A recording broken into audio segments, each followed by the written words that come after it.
War Eagle War Rapport family, I'm your host C-Dub, and we have a great show planned for you guys tonight.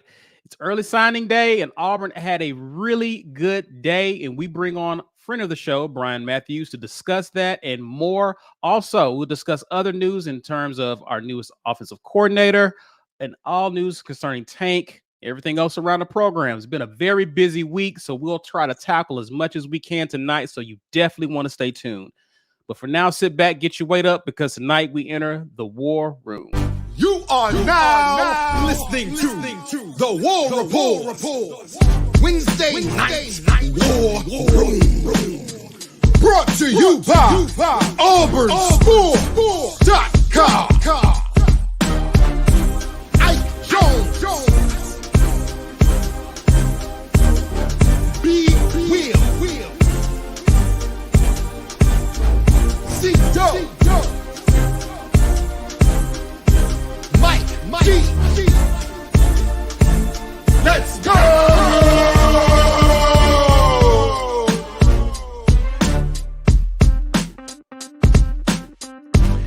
War Eagle, everyone. War Eagle, War Eagle, War Eagle. Welcome to the latest Wednesday Night War Room, brought to you by our good friends at AuburnSports.com. Please be sure to head over to AuburnSports.com for all of your news regarding recruiting and the latest information surrounding Auburn athletics. They will have you covered. They do a great job over there. And shout out to our War Report family. Please be sure, if you're watching live or on replay, share this video on social media. Please be sure to use hashtag #GetYourWeightUp and help people find our content and help us grow our community. Mike G, what do people need to become, sir? Hey, listen, become an insider.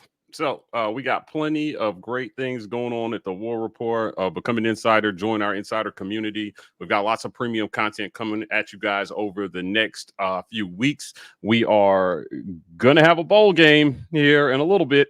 As you guys know, our game day experience is member only. So if you want to be a part of that, please sign up as an insider. Other than that, we're delving into basketball content. Ike has got some dope stuff coming at you, so we want you guys to be able to partake.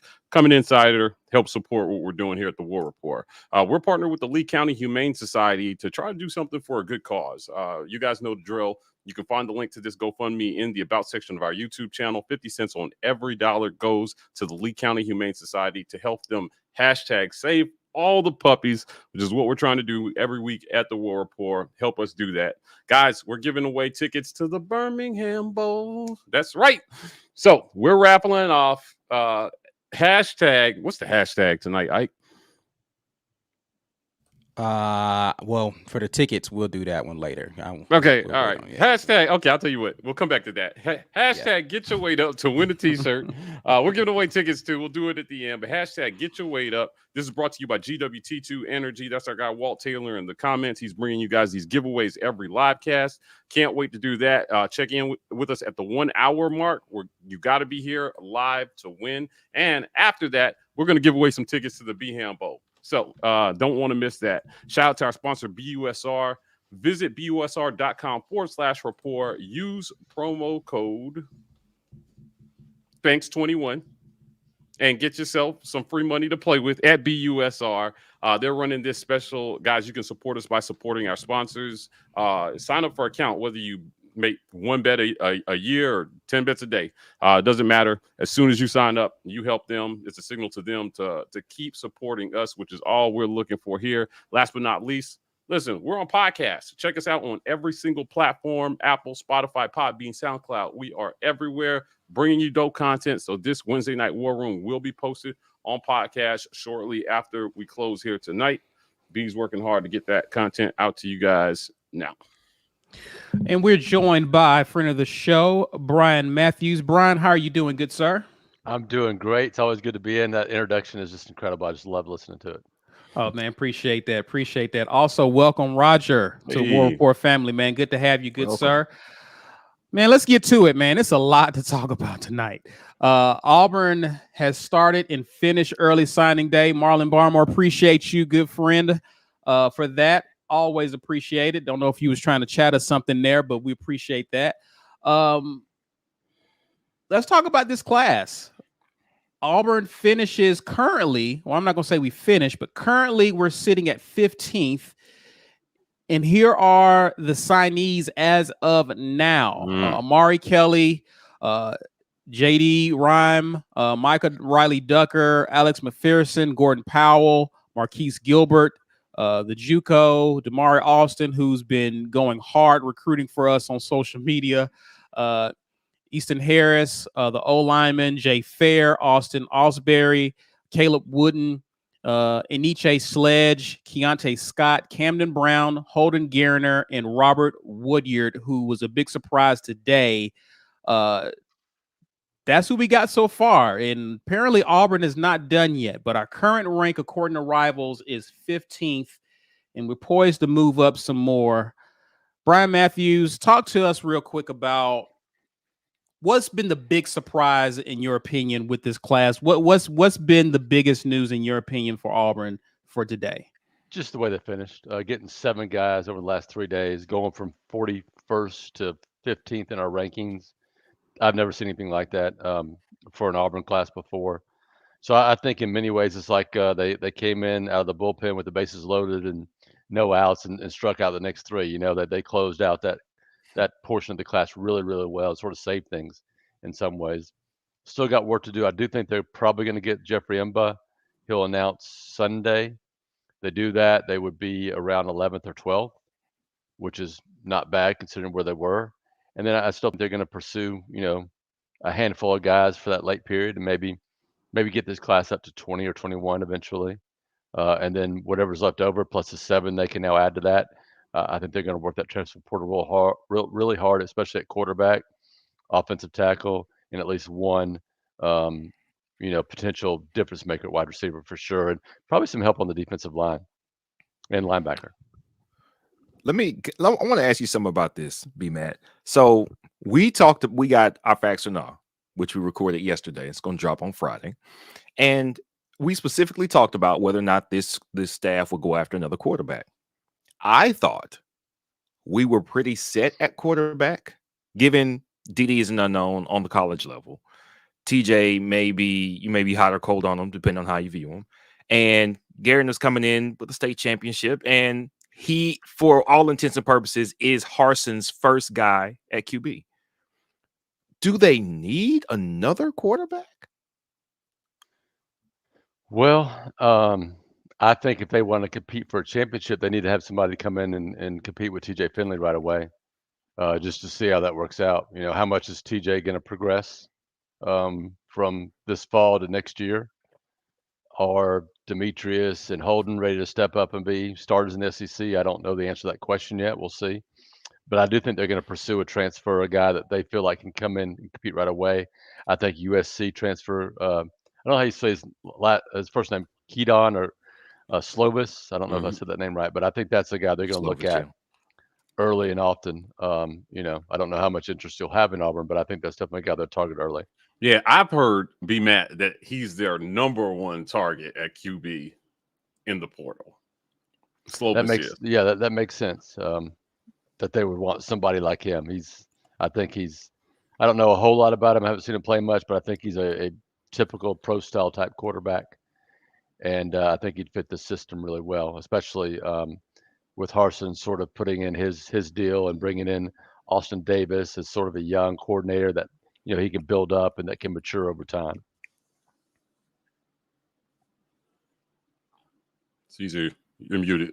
My bad. I saw a comment here. The comments are flying. But the question I have is about the kid who we were after with Bama who ended up committing to Bama. Curtis Perry. Realistically, in your opinion, how real of a shot did we have? I thought it was real, and I thought they did a really good job recruiting him. You know, they have Marcus Harris was a former teammate, I believe, you know, that transferred from Kansas to Auburn. I believe Auburn coaches worked really hard to get involved with people in Montgomery who knew Curtis well and who were involved in him and guys who know that city well and recruiting in that city well. And I think they took some steps to do that. But you're also recruiting against the national championship program, right? So it's, they didn't win that one, but I think they were in that, and I think you're going to see them do better in those areas as we move forward. I think a lot of things are happening that are going to help Auburn even things out better in this state. NIL is happening, and that's going to help Auburn even some things out. And I just think the staff is a little bit more determined to go after kids in the state. And next year's class, the 2023 class in the state, is loaded. So you're going to see Auburn really active. And I think they threw a little haymaker getting Woodyard in this class, going down and flipping him down in Mobile. Talk to me about who else is out there still. Of course, Thanos actually will commit or announce where he's going, I believe Sunday. Is that right? Yes. And of course, we have what seems like nothing like it is now, but the signing day that's in February. There's still some guys on the board. Who is Auburn going at aggressively, in your opinion? Of course, there's Citizen, the running back. But who are some other guys that Auburn is really trying to bring in to close out this class? Well, I think you named a couple of them right away. And Trevante Citizen, the running back from Louisiana, 5-star offensive tackle Julian Armello was a guy I felt like Auburn had a chance with, but it sounds like from looking at his latest tweet that he's going to have a decision here within the next 30 or 40 minutes. So if that's the case, it won't be Auburn. I don't think so. That may be out the door. Another offensive lineman, Jalen Farmer, former Florida commit. I don't know if he's still committed to them. I don't think he signed today, so he's one. And then Antavius Woody, the Florida State commit, did not sign today so far. So he's another guy I think Auburn will pursue. But I think another thing you'll see them do is just go out there and evaluate everybody again, see who's available, see who they might want to get involved with, to see who has interest. So I think you'll see, I don't know, a half a dozen new names pop up on Auburn's board. Maybe guys they've been recruiting, but guys we just haven't written about or talked about much because they've sort of been on the back end of it. But I think you'll see them get pretty busy there, and then be really busy in the transfer portal trying to bring in some key offensive linemen, a quarterback, a wide receiver, and short some other areas. Real quick, I want to grab a super chat, fellas, before you jump in with any questions you have. Corey Weber, appreciate you having you on. Philip Marshall hinted at Bo going to someone we play each year. He's mentioning A&M or Ole Miss. B-Matt, I don't know if you heard anything of this, but what do you guys think? Does Bo stay in conference? I'd be surprised if he went to an SEC West school or any of Auburn's rivals, but we'll see. My thought was he was going to go somewhere, like a Liberty, where he could step in at a smaller school that puts up big numbers and could light it up right away and try to increase his draft profile. So we'll see what he does. It's pretty clear to me that he already has a fairly good idea of what he wants to do, or at least a handful of schools he wants to check out. So I don't think it'll take too long. I mean, this is a guy that wants to, get there and get to work. That's sort of his attitude. So he'll be making this move pretty quickly. Per his own words, he's looking for a situation where all they're looking for is a quarterback. And all the other pieces around him are already solid. Yeah. I think that's one of the reasons why he left Auburn, because all the pieces around him are not solid right now. Auburn would like to get them that way, but they're not at the moment. So we'll see where he finds. But I would be surprised if he went to a direct competitor of Auburn. And I would think if you're a school like Ole Miss, you got your pick of the litter in terms of QBs in the portal that you can perhaps go out and get. I've heard Dylan Gabriel. I've heard other people, connected to Ole Miss. I'll be surprised if Bo Nix would trump either any of those quarterbacks, but I could be wrong. Stranger things have happened. So I could be wrong. Oh, that's Ike and Spice here of the same mind. Oh, sorry. So here's the thing. Listen, I've already said my piece about this, and I wish him the absolute best, but I don't have anything else. Like, I have no interest in this story anymore. Yeah, I ain't got no energy for Bo anymore. So, well, I'm not salty about him leaving. Right? Like, it's not. I don't want anybody to feel my energy is like, man, he left. It's just like We've already It's done. every time he comes up on this show, it's become this controversial thing. I'm just done, bro. Like I don't have to mention it no more, so I'm not going to. Mm. Stuart Donald has the Mobile area had a pair of coveted 4-star linebackers, including Woodyard, and Bama missed on both. He's asking, is this a beginning of a new era where Bama actually doesn't get who they want? Is this is that premature? What you think, Mike G? The scoop that I got on Woodyard was they wanted him to blue shirt because of the injury or something. Yeah, he had an injury. Right, He did and have an injury. He told them no way, and then they yanked the blue shirt off the table and then turned it back into a full-blown offer. But by that time, he wasn't taking their calls anymore and just said, okay, whatever, I'm done with you. So they were trying desperately to get back in to get a visit scheduled, and they couldn't get one. And so he ended up at Auburn. So, I mean, that was a story. I was able to glean from that story. So that kind of helped in the flip there. But, still, I think it's still a big get for Harsin. That's the first recruit we flipped from Bama allegedly since 2014. So it's been a long time since that's happened. A really long time. Who was that recruit? Do you recall? Nope. That's how long ago it was. It don't even matter. It goes to Christmas past. I'm trying to think of what did we do in 2014? You mentioned it. I'm like, who was that? Yeah, I couldn't even tell you. So Marlon is asking, B. Matt, I'll start with you. Who do you think of? What do you make of the new OC and the decision by Harsin to go young and go with a guy out of the NFL who hasn't been an OC? But what are your thoughts with this decision? Well, I think Harsin wants to run his program, right?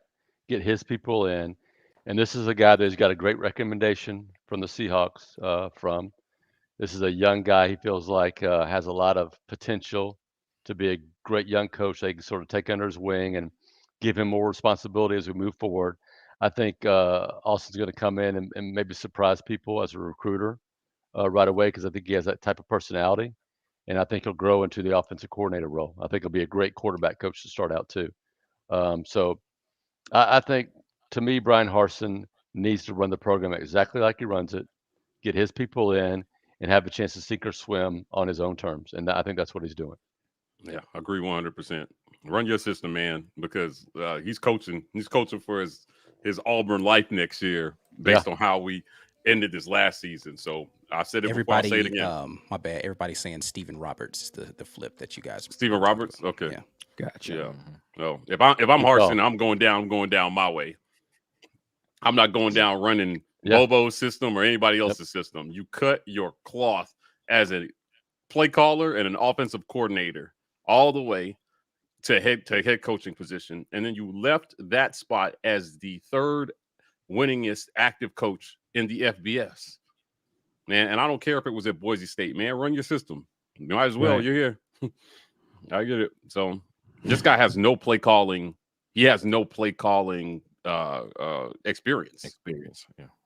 No, he's been a quarterback coach for a couple of years, and he got promoted to quarterback coach in 2020.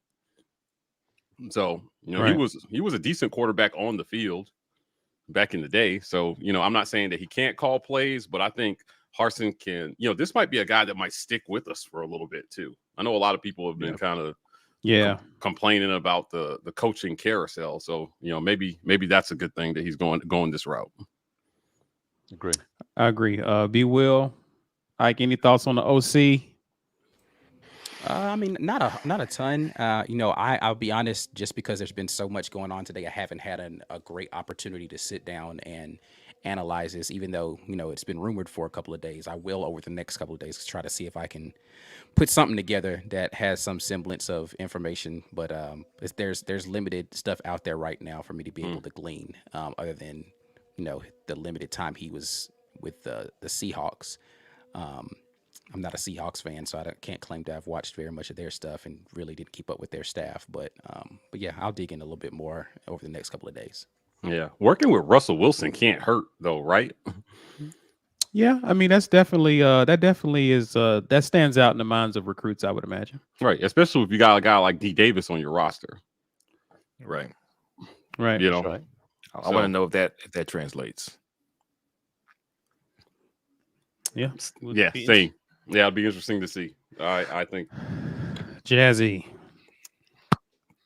my man. Big time. Jazzy.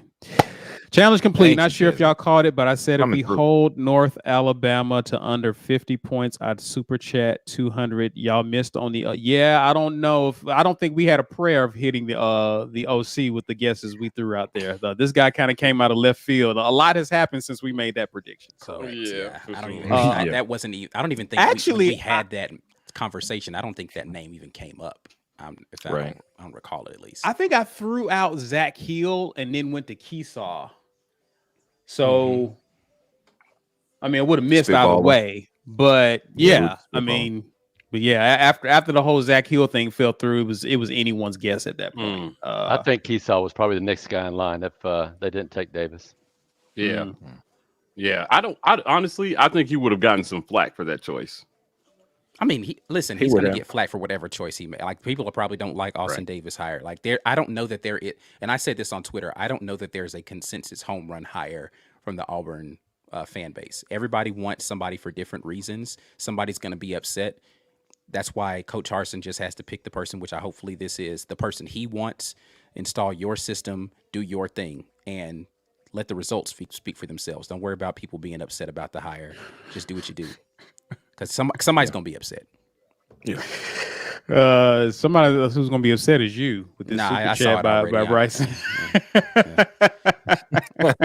Listen, I'm not giving no more energy to those two names at all. Like y'all are getting no reaction from me from those two names. And Shank and Potamus can be mad as they want to. I'm not. That's not going to stop him from trying, Ike. Yeah. I'll tell you what. Do your worst. They have spared no expense in bringing in support staff to try to figure out the quarterback position.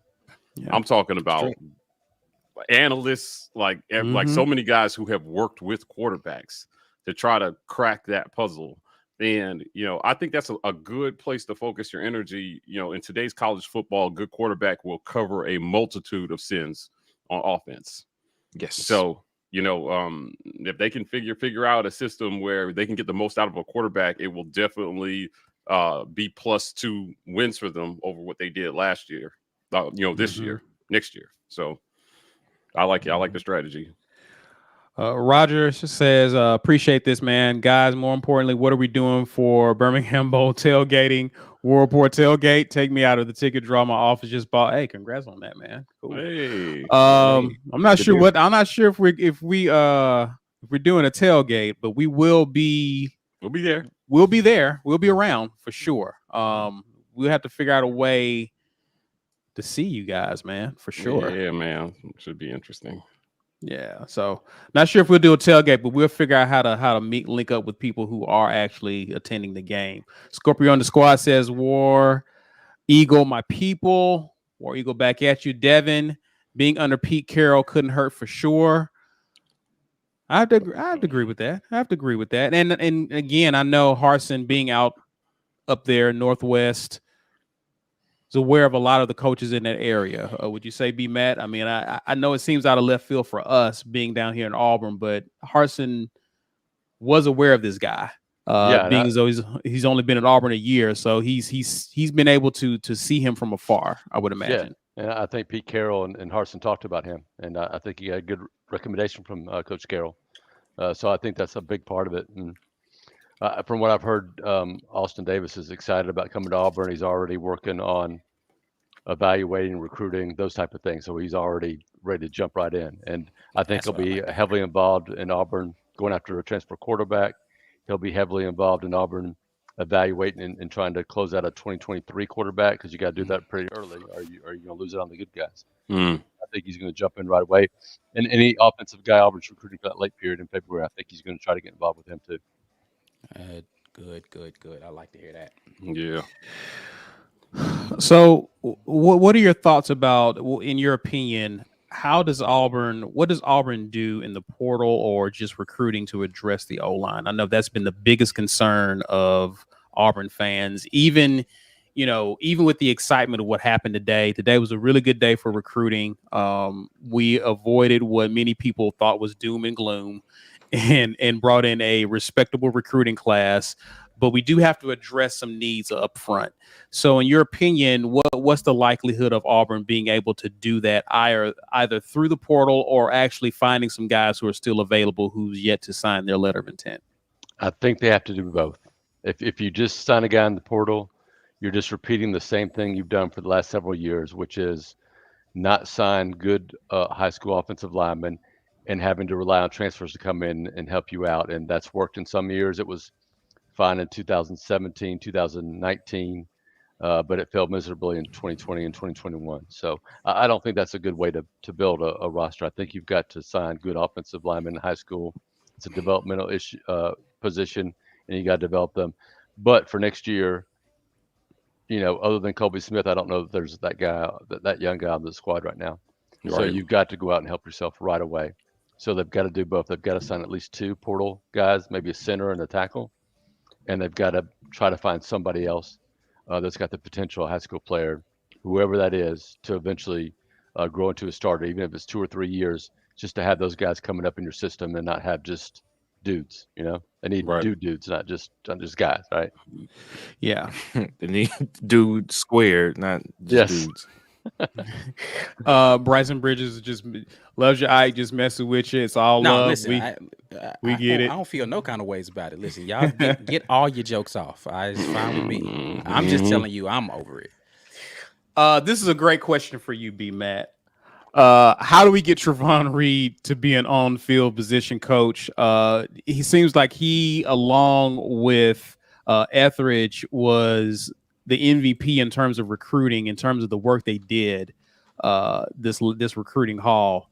Your thoughts about the job that Trevon Reed did and just how pivotal he was with Auburn being down an assistant on the recruiting trail? Well, I go over to the complex on Sundays a lot of times on the official visits and interview the guys when they leave. I've been doing that for years. And every time I went over there, Trevon Reed was front and center with these guys. He was the one taking them around, showing them, talking to them, telling them his story about coming to Auburn and being at Auburn. And I think it made a big difference. I think he was huge in Auburn closing out that class. And I think I saw it with Travis Williams before he became assistant coach, when he was just an analyst. And I see the same thing with Trevon. I see a guy that's extremely personable, smart, bright, determined, wants to be great, loves Auburn. I see all those same things with Trevon. I think it's just a matter of time before he gets that opportunity to be an on-the-field coach. I don't know if it's going to go for Trevon, from his position now to a position coach right away, like a direct line. Right. But, Travis went away for a couple of years, I guess, before he came back as a linebacker coach, if I'm not mistaken. I know he went to a junior or a small school, maybe even a high school for you. I don't remember exactly his, but I think Trevon, what he's done is, when he's ready, when an opportunity presents itself, whether it's Auburn or other school, he's going to get the highest recommendation from Bryan and the dudes on his staff, because they saw exactly what he's done over the last few months. It's been really impressive. I know you got maybe like a couple more minutes left, B. Matt, but I want to ask you concerning the bowl game. What can we expect out of Auburn's offense? Who's calling the plays? What can we expect to see? Is it going to be a Boise offense, perhaps, or what can fans expect to see on the offensive side of the ball in this game? Harson's going to call plays. TJ Finley should be fine to come back and start. Are we going to be short in some areas, like the offensive line and linebacker, maybe DB also? So they're going to have some personnel issues, I think, in this game that they're going to really have to work on during practices, which started the first of this week, or really last week maybe. So I think they have some issues. I think Bryan Harsin is really determined to get this team straightened out and play well against Houston. So I would expect Auburn to have a good plan to go out there and play really hard. And even if they do all that, I still expect a competitive game, because I think Houston's pretty good too. And most schools like Houston get up for an SEC team like Auburn. So I think this is going to be a really entertaining, close game, and should be fun. I'm looking forward. I'm going up there tomorrow. Coach Harsin and the Houston coach, who I do not know his name off the top of my head, I'm sorry, are going to have their little press conference. Dana Holtman. So yeah, there you go. And that'll be in person. So this will be maybe the second time I've got to speak to Coach Harsin in person, just because of all the COVID and all the Zoom rules. We did it once during spring practice when we sat in the stands and he was on the field, about 10 feet away, and we would yell our questions at him, and he would yell back. But this would be the first time we'll be in a real press conference with him live. Guys, you got any more questions for B-Matt before he heads out? Man, listen, B-Matt, this, and talking to Coach after the day kind of, wound down, who would you say is the number one guy left that they're targeting? If there was one must get still left on this recruiting board, who would that be? Well, I would have said the big offensive tackle Armella, but assuming that he does commit somewhere, see, I don't see the big need for another running back. So Trevante Citizen is probably the best player overall by far that Auburn is still involved with, and may even be the team to lead for right now. But I'm sure LSU and Florida are going to make huge pushes for him over the next month. Right. But maybe Antavius Woody, who is that sort of a two-way lineman. I see him as more of an offensive lineman. I think Auburn would give him a first chance on defense, but I think he's a local kid that Auburn would love to get in this class. They need more linemen on both sides of the ball in this class, and he's one. I think they're going to get the Jeffrey Mba kid here on Sunday too, which will be helpful. And then I do think they're going to evaluate and hopefully find some more guys they can go after too. And I think Woody not committing right away helps our chances, because I think the belief was if he was to commit today, it would have been to Florida State, correct? Yeah, oh yeah. And, he came on an official visit to Auburn, but I don't think he got there until late Saturday because he played in the Alabama-Mississippi All-Star game and had to leave, Sunday, like 6 or 7. So I'm not sure if he was there 24 hours. But it was good enough for him not to sign with Florida State. So that's a good area for Auburn to be in. Corey Weber has a question for you, B-Matt. Chances of Kenyatta Watson being named recruiting coordinator? I do not have an answer for that. I don't know. In fact, staff-wise, I'm not expecting any changes in that area. I think Auburn is going to hire a special teams analyst or coordinator. That'll be an off-the-field coach, but he'll be in charge of special teams instead of having one of the assistants be that guy. That's the only really big staff move I'm aware of right now, but I also think they're going to reorganize things and put a bigger emphasis on recruiting South Florida. And that's another area you're going to see with them moving forward, something they sort of want to do after seeing everything that happened this year. And of course, in-state's going to be really big for Auburn in 2023 too. Good stuff. Good stuff. Well, B-Matt, we appreciate you, man, for coming on and just talking a little bit of this recruiting class with us so far. Thank you for your time, man. And we hope to have you on, or some representative from Auburn Sports on, in the near future as we continue to talk. It's going to be ever-changing news as we come along in this off season, going into and after the bowl game. So thanks again for your time, sir. We appreciate you. Well, I love your show, and I love coming on here, and I really appreciate you having me, and I'll see y'all soon. All right, man. Appreciate you. Guys, this is a reminder that you are indeed watching the War Report, the Wednesday night War Room show. We pause to acknowledge the sponsors of the War Report. The War Report's Wednesday night War Room is brought to you by our generous sponsors. AuburnSports.com. For news and notes on all things Auburn sports, head over to AuburnSports.com. Our betting partner, BUSR. Bet with confidence at BUSR.com/report. University Ace Hardware, located at 2101 East University Drive in Auburn, Alabama, right across the street from the Auburn Mall and next to the movie theater. For all of your hardware needs, Ace is the place. And our giveaway sponsor, GWT2 Energy. If you want the best in the business at restaurant logistics, check out our friends at GWT2Energy.com. Become an insider. This is a great thing to do. We got a lot of reasons for you guys to become insiders. Most of all, supporting our content. This is the best way to do it.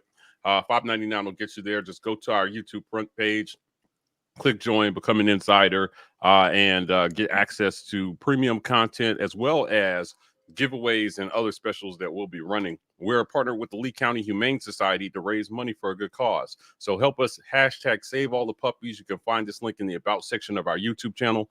50 cents on every dollar goes to Lee County Humane Society to help them hashtag save all the puppies. We're giving away a t-shirt. Hashtag get your weight up in the comments. This is brought to you by GWT2Energy.com. That's our guy, Walt Taylor, in the comments, bringing you guys these giveaways every single live stream. So hashtag get your weight up. Make sure you get your spelling up, because if you spell it wrong, you won't be in there. We're going to pull at the 1 hour mark. Shout out to our sponsor, BUSR. Visit busr.com/rapport. Use promo code THANKS21 to get access to a little bit more play money this holidays. If you want to play some bets, there will be lots of bowl games to bet on. There will also be some basketball here. Lots of things to do there. So busr.com/rapport to join the fun. Last but not least, we're on podcast, people. So go check us out on podcast, every single platform. We are there bringing you guys the Wednesday Night War Room. So B is working hard to get this up for everybody. You check us out on podcast.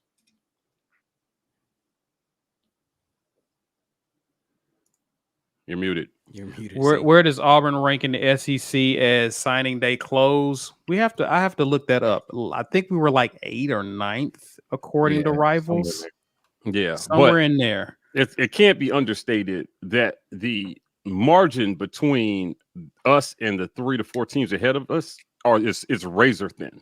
Right. One recruit could swing it. So like I wouldn't be so much focused on where we rank in the SEC. At this point, it's just a lot of people had the conference was as competitive as it's been. And I think that what you see in the recruiting rankings in terms of SEC teams in the top 25 reflects that level of competition. But, you know, if we landed Trevante Citizen, that would rocket us up over those other schools, assuming that they did not get a big recruit. But yeah, I mean, like, and that's the thing. Like, Trevante Citizen helps our recruiting rankings, but like, does he help our team ultimately? Yeah, like, is he feeling a need? Yeah, we don't really need another running back. B-Matt was talking about that. Like, it's nice to have, so you have like the high ranking, but like eventually one of these guys is gonna be like, there's nowhere for me. Like, Tank's got 1 more year, but literally everybody else has 2 to 3 years left. That's a running back on the squad. So if you bring Citizen in, that's another 3-year possible person. So I just don't know, you know, how that fits into the grand scheme. But again, I don't get paid to have to figure that out. That's somebody else's job. So yeah, I think from 7 to 15, recruiting rankings are way overrated, right? If you're in the top 5 and you're getting program building talent, like, you know, I think Texas A&M landed like 4 5-stars or something. 4 or 5 5-stars. Right? That makes a difference. Yeah. But everybody else is getting like maybe 1 5-star per class. It's not. It's more about, are you filling the needs that you have on your roster, and do the guys that you have, you know, are they developed so that, you know, you can just plug guys in where you need them. Yeah. This Walt Taylor says Slovis career completion percentage is over 65%. With that, we go 11-1 or better. You know, listen, it's hard to just like, if he can reproduce that same completion percentage at Auburn, yes, right? Like, I don't know what system he's running. I have not done any study on Slovis, right? So like, he's a career 65 guy. You know, is he, you know, running an offense where he's dinking and dunking all the time? You know, how accurate is he down the field? Like, there's a lot of mitigating factors to completion percentage where, you know, to a lot of people's point, it's hard to just take that number on its face. But I'd have to take a look at it. If you could do 65% at Auburn with the type of run game that we're capable of with the running back stable we have, then it absolutely means that this offense is very deadly. Like, you can't stack the box against a guy who's going to hit 65% of his stuff, right? And that's not even adjusted completion percentage, I'm assuming. That's like his, you know, raw without, you know, including the drops and throwaways and all that kind of stuff. So his adjusted is probably somewhere in the 70s. So that's a really good number. Stone Cold. I mean, one, just wanted to say I really appreciate the information from Mike G and Ike. The professionalism and the manner in which y'all have it is much appreciated by the Auburn family. Mike G's still the man. Yeah, I'm glad you think it's professional. That's for sure.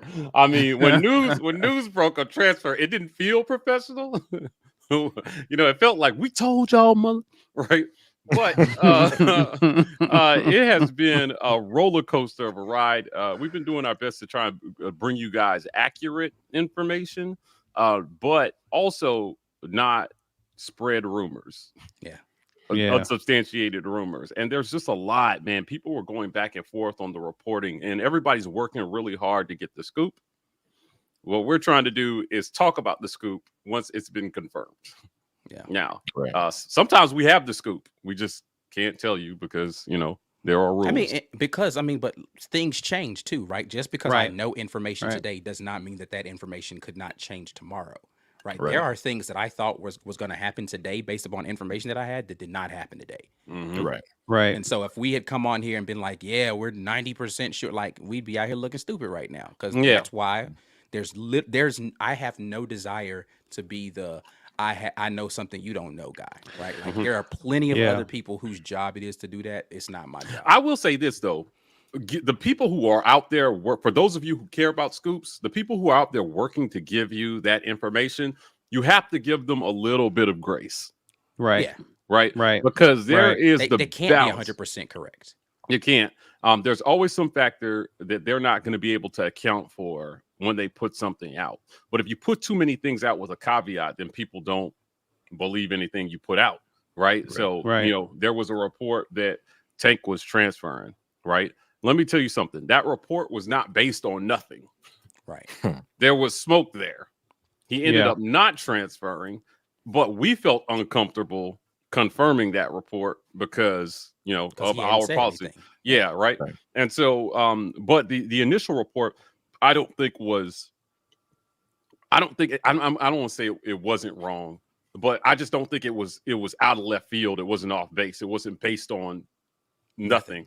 Right? Yeah, it was definitely based on something. Had it not been from the reaction of our coaching staff to get to our running back to talk to him and settle things, that report would have been factual. Right. It would have happened.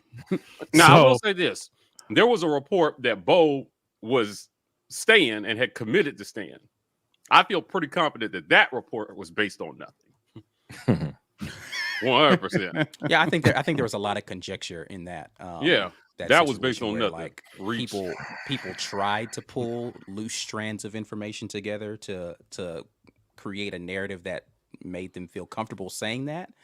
But I don't know that anybody from Bo's camp or Bo himself ever said it. And that's why I was like, all right, the last thing he said ain't say that, and nothing he's done has changed their mind about that. So I can't confirm or deny that. So I'm staying away from it. Steve Valentine here says, thank y'all for keeping us that are away from home feel closer to y'all. Love y'all show. And Zach with Locked on Auburn, keep doing y'all's thing. Appreciate you, man. Appreciate you. We do what we can. Exactly. James Stallings don't have a question. Just want to say from all of us, we appreciate y'all keeping us informed. We do what we can, man. We really do what we can. And one of the things that Mike G has said early on that we've kind of stood by is we never have tried to get into the race of trying to be first. We just want to let you know what's out there, that you can go confirm yourself, and then we have a discussion and a conversation about it. How do we feel as fans about the news that has been broke? So, and I think that keeps us out of control, out of trouble a lot of times. Corey Weber, 65% completion percentage, doesn't prevent Mississippi State from scoring. It might keep their offense off the field. It would keep their offense. It sustains some drives. It will sustain some drives. I don't know that I agree with this statement because we're neglect. Well, so here's a couple of things. Bo would have probably, and I said I wasn't going to say that name again, but it's relevant here. He would have been in that space had he not been hurt because he was throwing the ball well that game. Right. Bo being healthy for the remainder of that game would have kept the ball on the field for us more, and likely they would not have scored that many points. So, well, I will say this though. If we did not that game, I don't think it would have been Bo's fault. It would have been the play calling again.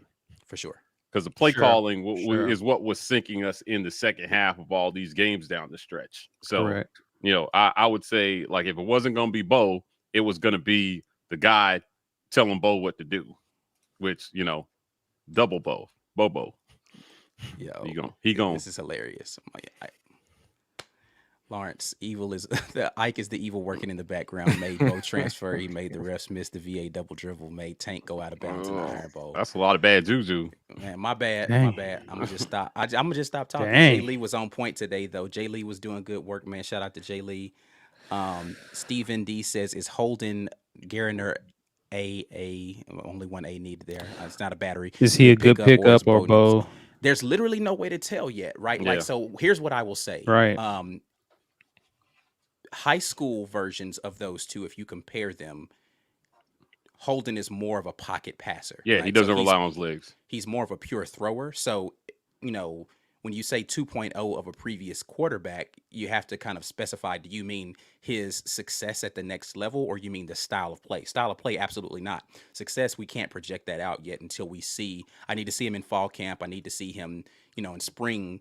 Like, how is he picking up on the speed of the game, his ability to kind of understand and process information? So not sure. I will say this too. If it's going to be different, because I don't see Holden getting onto the field unless he's something special.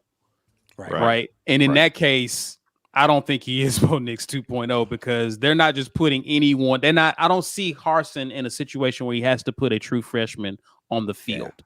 His competition day one is much more fierce than the competition day one when the previous quarterback took the helm. Yeah, facts. I think if we're seeing Holden next year early, he's either a superstar, right, or everybody else went to hell. Yeah, something went really wrong. So I'm hoping that we can start a better pipeline of quarterbacks where Holden gets to come in and he's the clear successor to somebody in a couple years, learning the system, and we're not throwing them to the wolves. Right. Asking these quarterbacks to be the savior of Auburn football. Everybody who takes over at quarterback is being asked to be Superman. It's not fair. And in reality, if you look at the process, didn't mean to cut you off. See, if you look at the process of quarterbacks that have gone high in the draft, you really only need one good year, right? Like, you don't have to show it over 3 or 4 years. Mac Jones he had a couple of games at the end, but then the next year he did really, really well. He's going to the draft. Same thing. Like, so Mike is saying, the pipeline matters, right? Like, if the guy before you is really good, and then the next guy is really good, and the guy after that is really good, you can have a guy on your team for 2 or 3 years sitting in the wings, learning the system, and when he steps in, he's ready to go, and he has an outstanding season, he can go straight to the league. Out the gate. And what I want us to do with that pipeline is what we saw with Bryce Young last year: garbage time. You're learning in garbage time. The game is not on the line. You don't have all this pressure on you. You're coming in and you're learning when the game is already decided. I want that for Holden. I don't want him having to play, and any little mistake he makes can decide the game and really hurt his confidence. I want these guys to come in and play when it's truly garbage time, and if they make a mistake, they can learn from it. It didn't cost them anything. They can bounce back next time they up. Then when it's their time next year, they can play comfortably. Absolutely. So that's what I definitely want to see moving forward. AU fan TJ, Twitter space is going to damage a lot of fan bases. Twitter space is space. Yo, I have not jumped in any of these, man. Somebody created a group today called Mike G doesn't know what the hell he's talking about. That was a Twitter space today. I felt so honored. I was like, gosh, you named a Twitter space after me. That's amazing. Right? But yeah, there's a lot of Did you call Mama Giddens like, Mama, I made it? If anything, I wonder if there's just a bunch of people who are like, who the hell is Mike G? And then they get in there and it's like, now they have to come over here and watch our show. I recognize. But I'm just saying, I'm wondering if there were new people who didn't know about us and now they do, because somebody created a Twitter space dedicated to you. So we should thank them, those people. It's called marketing, man. Yeah, that's really good job. Thank you so much for that. Really funny. It was really Blake, good to have you on, man. I need to do my part. So here you go, gentlemen. Always appreciate you guys. Thanks for being yourselves and being awesome as always. War Eagle. Thanks for you, man. Appreciate that. Blake's been one of the day ones. Robert, who will be replacing Zakoby McClain? That's a good question, man. That's a good question. Yeah. Linebacker's one of those positions, you said, man. Like you said, Dylan Brooks is playing end, or is he going to be end or a linebacker? I think he's going to be like an outside linebacker or rushing. Yeah. Okay. Yeah. So I don't think he's a middle linebacker. He's like an edge kind of guy. Okay. If any of the guys on the roster are going to do it, they're going to have to make that jump with these practices up until the bowl game, spring and fall. Linebacker, it's one of those things you have to take reps to be great at it. Running back is kind of instinctive. Wide receiver, you got to learn is plays. fairly instinctive as well. But yeah, that you can get reps and get better at it, but it's fairly instinctive. You just kind of have, and you just kind of have to be a film nerd. Like if you just really, really, really study film and you understand tendencies, and you can, then you can be a good linebacker. And then the rest of it is just your physicality. But like there's some instinct necessary to know like when to and when not to, for certain stuff. But yeah, you got to be a film nerd. Yeah. Michael Parker, is Texas A&M got much more NIL money than us to land 17 players in the top 100, and our highest is 143? How do we fix that? One O-line. What does Will Friend do? What you got, B? You got to have an alum base that is really rich. That's the first thing you got to do. We have like 15 uber rich alum, and they've got like 50. And that is where it starts, which is why they were so upset that they weren't getting the type of coaching that they thought, which is why at some point, I think Paul Feinbaum was reporting this. He said when they hired Jimbo Fisher, he said the only reason they didn't pay Jimbo more than the $7 million was because his agent stopped asking. That's it. There was no price that they weren't willing to pay in order to get whoever they thought was the absolute best coach, because they had all the resources laid out for them. And in this case, what you're seeing is you got the resources, you get the right coach. That's it. He's not even a great coach. He's just okay. He went 8-4 and lost to LSU last year. He's not that good. He's got much better resources than everybody. They're bordering on what Bama's doing, as you can see by the ranking, and he's just okay. So they have a lot in order. Let's just say it that way. One of the things that they have that we have not had in a very long time is letting the coach do his job and funding him doing his job, no matter what you like, whether you like or you don't like it. Let him do his job. He can produce just enough to combine your resources with the excitement he creates with the product on the field, and now everything goes great. So we can get there. What it's going to take is success on the field. We have to look really good on the field, winning double-digit games. When that happens, we hit the next step up, where we are automatically in it for 4- and 5-star O-linemen, where we can get that top of the class quarterback.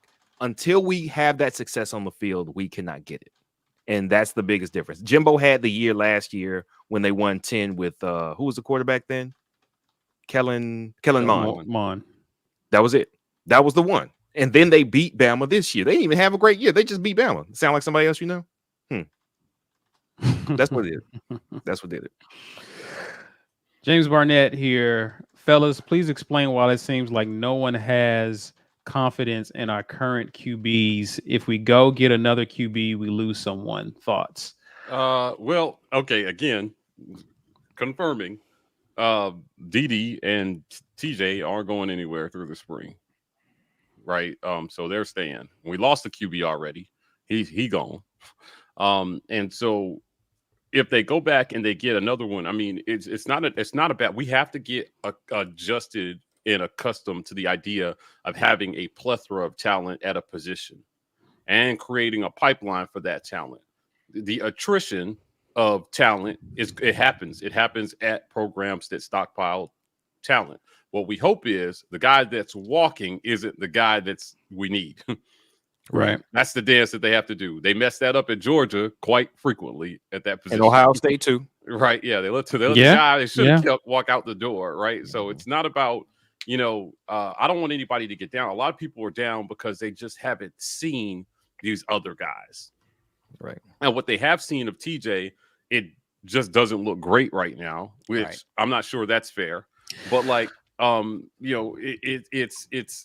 it's hard. It's hard because we as a fan base are not accustomed to seeing good decisions made from a coaching standpoint at that position. And we're hoping that this coach will show us what that feels like so that we can start to trust it just like we do at other positions. Right. right? On defensive line and linebacker. I mean, when was the last time you questioned which linebackers we were playing?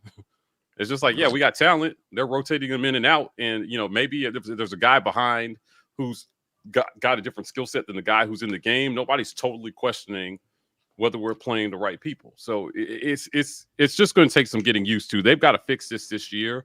I think going out to get a portal QB is this coach's attempt at setting up a fail-safe for himself, because he's not settling for, 7-5 if he didn't have to. Yeah, and right? Last year, I don't think going after a QB in the portal was indicative of a lack of confidence in anybody. It was I want to inspire more competition, right? Mm-hmm. Because we had an incumbent starter and we went out and got a portal guy. The incumbent starter still started, right? So it doesn't necessarily mean that. What it does mean is this person has a skill set that I think fits my offense, and I'm going to bring him in and see if he can compete for the number one spot. Right. But to your question is, why do people not have confidence in him? More so what Mike was saying. Either I haven't seen it, or what I've seen, it doesn't inspire much confidence. So it is what it is. Yeah. It doesn't matter. It doesn't mean they can't turn it around. Right. Let's I'm telling you, his window may not be big, but it doesn't mean that TJ can't turn it around. Right. It doesn't mean that Dede can't step up and prove himself. And right. If this Slovis kid comes in, the thing that he'll have on everybody is he'll have more on tape than those guys to evaluate. So, I don't know, man. Like we've got to. I'm with you. I feel your anxiousness at the quarterback position, because we've seen it this year. I've argued with people till I'm blue in the face about Bryce Young this year, and he just overcame a lot at Bama to win that Heisman. This might be one of the most impressive Heismans I've ever seen, given how bad that offensive line was this year in pass protection. He won in spite of that. To 243 touchdown passes or something crazy, over 4,000 yards thrown. I mean, it was a really good season behind that. And so to B's point about stockpiling talent, that you got so much talent because people are pointing to the talent around Bryce as to why he won the Heisman. I'm like, actually, this year it was the opposite. He carried a bunch of inexperienced or under or below average talent on the field. Now, they may have been 5 stars when they were recruited, but that offensive line did not perform like a bunch of 5 stars this year. Yeah. They got whooped. They got whooped by 3 and 4 stars quite a bit on the other side of the ball. It just didn't. And in some games, it caught up to them. In the Iron Bowl, it caught up to them. Mm-hmm. Yeah. Right? Yeah. Let's be real. In the Iron Bowl, that lack of inherent talent at offensive line or experience caught up to them. Mm-hmm. Just when the game was on the line, he covered them. So, I think what we're looking for is not maybe that sort of talent, but just somebody who can go, be 50% of that at times and in the right spots. And then lean on your tank, improve run blocking, and maybe we'll need a little bit more balance to achieve it. Because I don't think we have the guy that's going to carry our team like that. But we just need to get a little closer to one end than the other at the quarterback position. Just my thoughts on it. Let's get through some of these super chats. Walt Taylor, for that comment, let's make sure Corey Weber doesn't win the giveyway. He gone. Karma already got Corey out of here plenty of times. We don't have to do anything. Yeah, I think he's already. I think Corey's like, what makes that different than any other drum we've done? Well, that sponsor, the sponsor has spoken. No cookie for you. No cookie that's for you. true. Walt does sponsor the giveaway. Yeah. So if he say you can't have it, bro. Yikes. I didn't do about it. Sheesh. Chase Wood says, I think Slovis would be a great fit for the offense that Bryan Harsin wants to run. The injury prone scares me, though. I would love to just see TJ or Dede develop, and I think that's unlikely that Holden takes the job day one. Fair points. Fair points. I think the biggest thing here is that doesn't bother me is in the spirit of what Harsin has said over the summer when he even brought in TJ. He just wants to see competition at every position. And the feeling there is that if we have guys pushing one another to do their best, I'm going to get the most out of these guys. Whichever 11 makes it onto the field, I'm getting their best because that's how they got onto the field in the first place. And so if Slovis pushes TJ and D Davis and Holden and those guys become better because they're competing, then I'm all for it. Whoever shakes out. And to Mike's point, the right guy who gets onto the field or the guy that we keep is the better guy, and whoever transfers may not be the best guy. Considering it's a fair competition, then I'm good for it. Yeah, I or just they're wanna all see- great. Or they're all great. Yeah, Or- or somebody had but- to go. While all that is true, we can also acknowledge that if the coaches value certain aspects of quarterback play better, then they may prefer. If they're all great but have different skill sets, they may Which go they with do. a guy could leave, and then just like at Georgia with Justin Fields, they want to run that old 1985 offense. Cool. He didn't look great in that offense for the time he got on the field, but you take an Ohio State where they're willing to move something around, have wide receivers doing some more dynamic things, and he looks great. So if we are going to be married to a certain style of player system, you have to let the coaches get their guy. I just hope it's not a Kirby in Georgia situation where, no, we're going to do this old slow stuff, and then a guy who is a top 10 quarterback draft pick goes somewhere else and lights it up. Like that would hurt.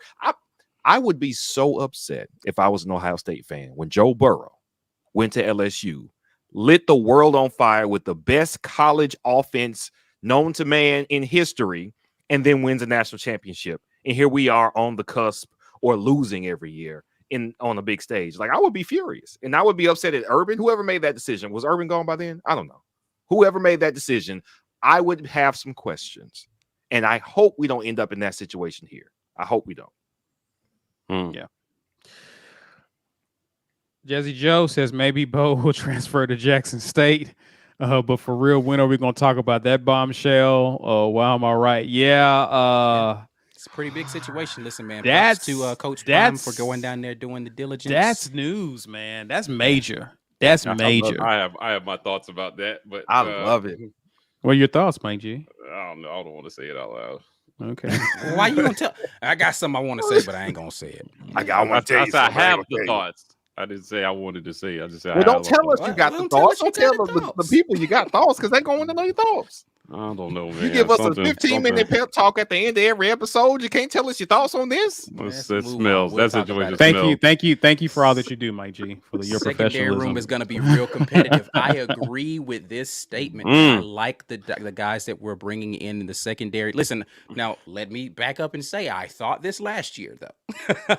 I thought our secondary was going to be the strength of this defense with who we had coming back. And that did not turn out to be the case. But hopefully they've done a better job of evaluating guys. Now they've had Right. more time to evaluate guys that fit the type of system they want to run. And they see the places where they're deficient with the people they have here. So more evaluation time, more time to really get in and do the recruiting. Hopefully they found some people that are really good fits. I do like the ones that we've pulled in. I can't wait to see them in action a little bit more and kind of decipher where they're going to fit into this system. Yeah, I wonder if these guys are a better scheme fit. Number one JUCO safety, number one JUCO corner, and I just wonder if they're a better scheme fit for Mason. What Mason wants to do. We saw this defense have some really good stretches at times last year, and then there were breakdowns and there were coverage busts, and a lot of people thought, why don't we blitz more? I'm still not convinced that would have been the answer to all our ails. I think you just get beat differently if you just start blitzing based on how we performed in certain areas. But yeah, I'm excited about if we can kind of replace the production that Zacoby McClain had at linebacker, improve on D-line, especially in the middle there with, maybe Lee Hunter getting some time emerging. Harsin mentioned that in the presser. He was like, hey, listen, we have some guys that you guys haven't seen that nobody's talking about. Yeah. Well, And then I'm looking just forward to for you. Wright coming back too and making some noise because they was raving about him. Mm-hmm. That's the Before- thing too, man, that I love about, or I won't say love. I was going to say that sarcastically, that I am always in awe about with fans. It's like we're so excited on National Signing Day when we get these guys. Oh, this guy's going to be great. Then that guy doesn't play, and the assumption is, well, he must not be good enough to see the field. And it's like that's not always the case. But you forget there are people on this team who have not played yet who signed to Auburn for a reason.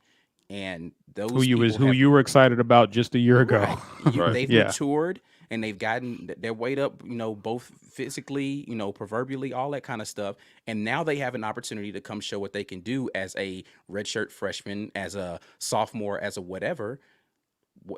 Listen, it is noted on this show that I did not think TD Moultrie was playing great at Auburn. He had a phenomenal year last year. Tell me who thought that was coming that wasn't already like somebody, well, I knew TD when he was in high school and he really good at middle linebacker. When they move him there, he didn't even play middle linebacker. He just got better in the interior defensive line and as an edge rusher, right? Like nobody saw that coming. And if you say you saw it coming, you either knew him already or you're lying.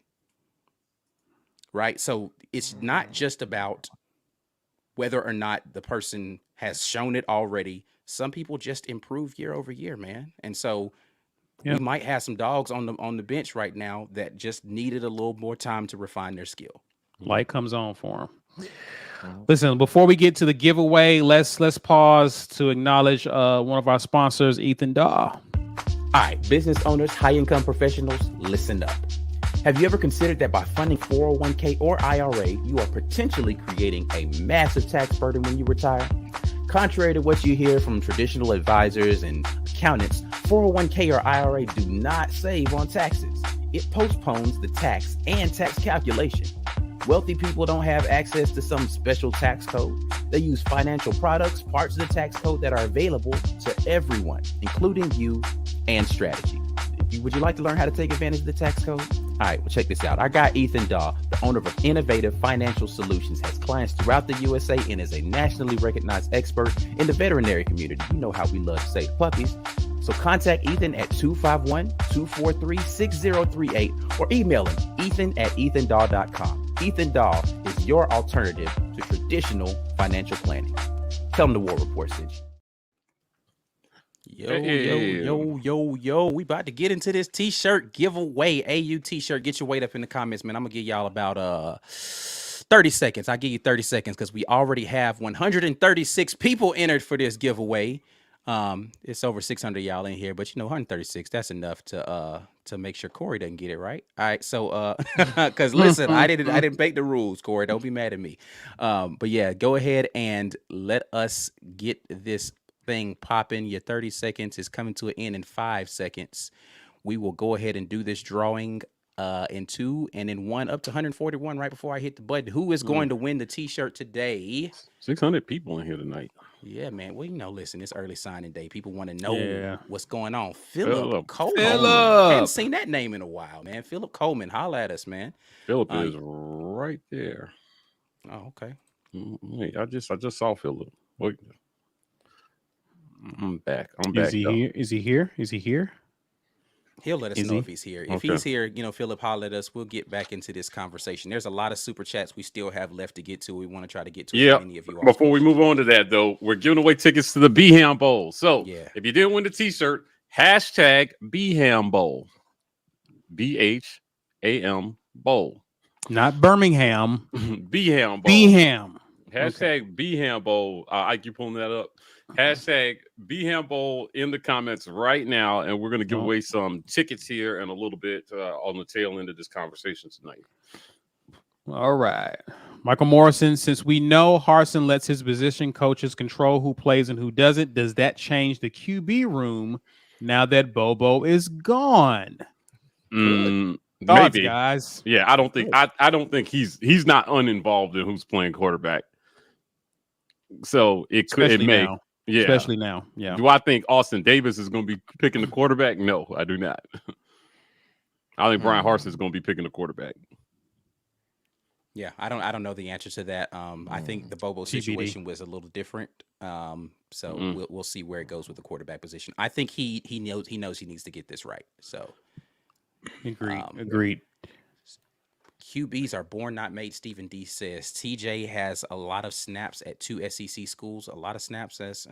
If he starts next year 7-5, I hope Didi has some swagger. I don't think he's had a lot of snaps at Auburn. I wouldn't say he's got a lot of snaps. Yeah, so I agree with one thing. QBs are born, not made. And by that, I mean, you're either that dude or you're not. And it's evident, I would say, by the year 2 that you start, you either have it or you don't. We've seen plenty of examples. Cam Newton never saw the field in college until he went to JUCO, won championship here, championship. The minute he stepped on a field to play quarterback in college, he was the dude. Nick Marshall was a cornerback and played JUCO, and then I don't know if they won the championship, but instantly when he got here, even when they didn't really know the playbook, because he got there late in camp, he made a pass to beat Mississippi State in that run in 2013. That may have been the best pass I've ever seen him throw. It was like over, using his shoulder. He had it. He wasn't even a great passer, but when it was time to do it, he could do it. He just knew how to do it when the lights came on, man. He could do it. You have it, you are special in that way, or you are not. And whether or not you are is evident pretty quickly. I don't think we have that guy yet, or we're not sure if we have that guy. I know that guy did not play last year. Yeah, we don't need that guy though. Why are we putting that on them? We don't need him to be that guy. With our offensive line and wide receivers, if we are going to have a great year, they do have to be that guy. Now, if those positions get better, no, you don't have to be that guy. But the worse those other positions are, the better the quarterback has to be. That sounds too much to me like a guy can't develop. Listen, this guy has not had any. He could have been in two worse situations in 2 years to start his college career, with a mess that we know was going on at LSU, and then coming to the mess that we had last year.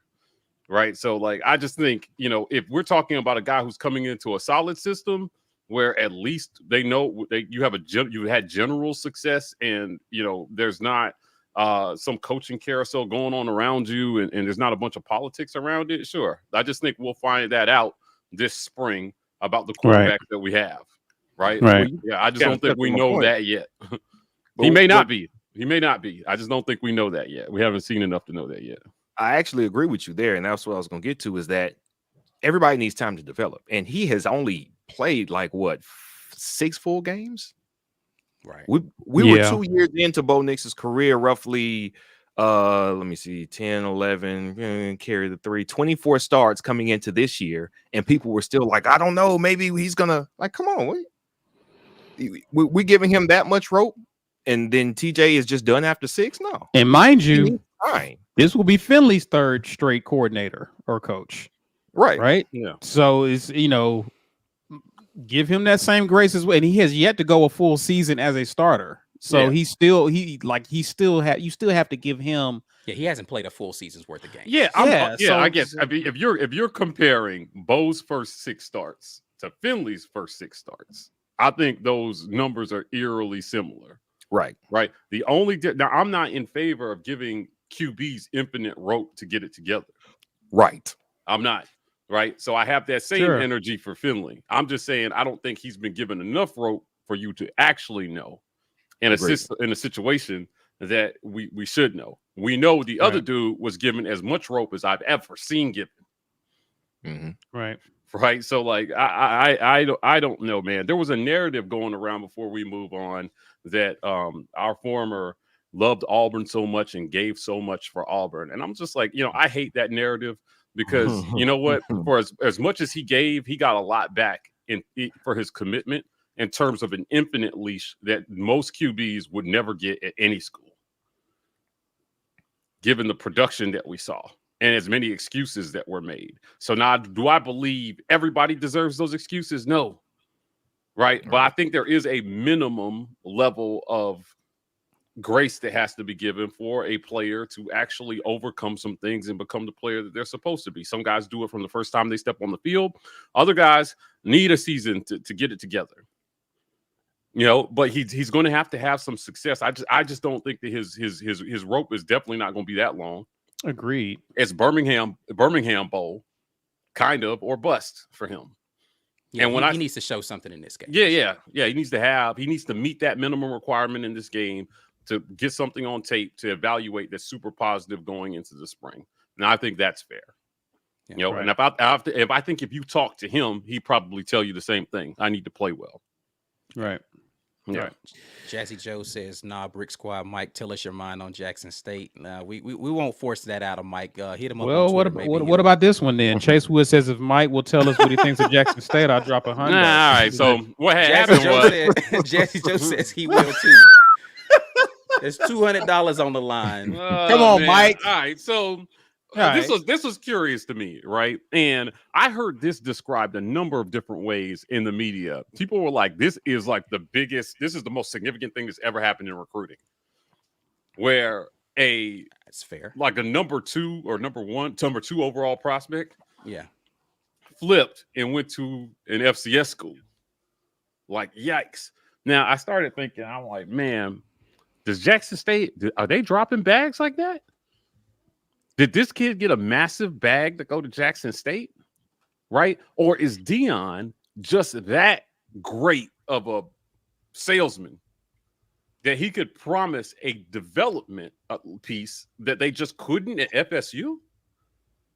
And does this kid actually think that his best path to going pro is by going to Jackson State? Like, wow. So which is it? The answer is both. I think both Right. happen. Yeah, I don't think it's a far reach though. Like if you could, and this is the thing that Dion has been saying for years. If you can ball, you could ball. Right. Right. It doesn't really matter what school you go to. If you are a baller, people will come and find you. And he had that kid believe, listen, I'm that good. It don't matter where I go to school. I can go to school wherever I want to. So I'm going to pick the school that I actually like instead of trying to be like, well, this is my best chance. No, I just like Jackson State. I'm gonna go there because I can ball. It doesn't matter where I go to school.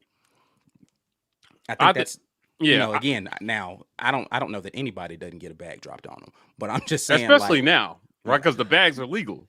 Yeah, like I think I heard there was some crazy NIL deal involved with this kid as well. So that's the pitch now. So it's not just hey, come coach, come play for Dion. No, it's he's got a vested interest in going there. Yeah, like his name might be on the side of the stadium at state, right? Like, just, come here, we'll name the stadium after you, right?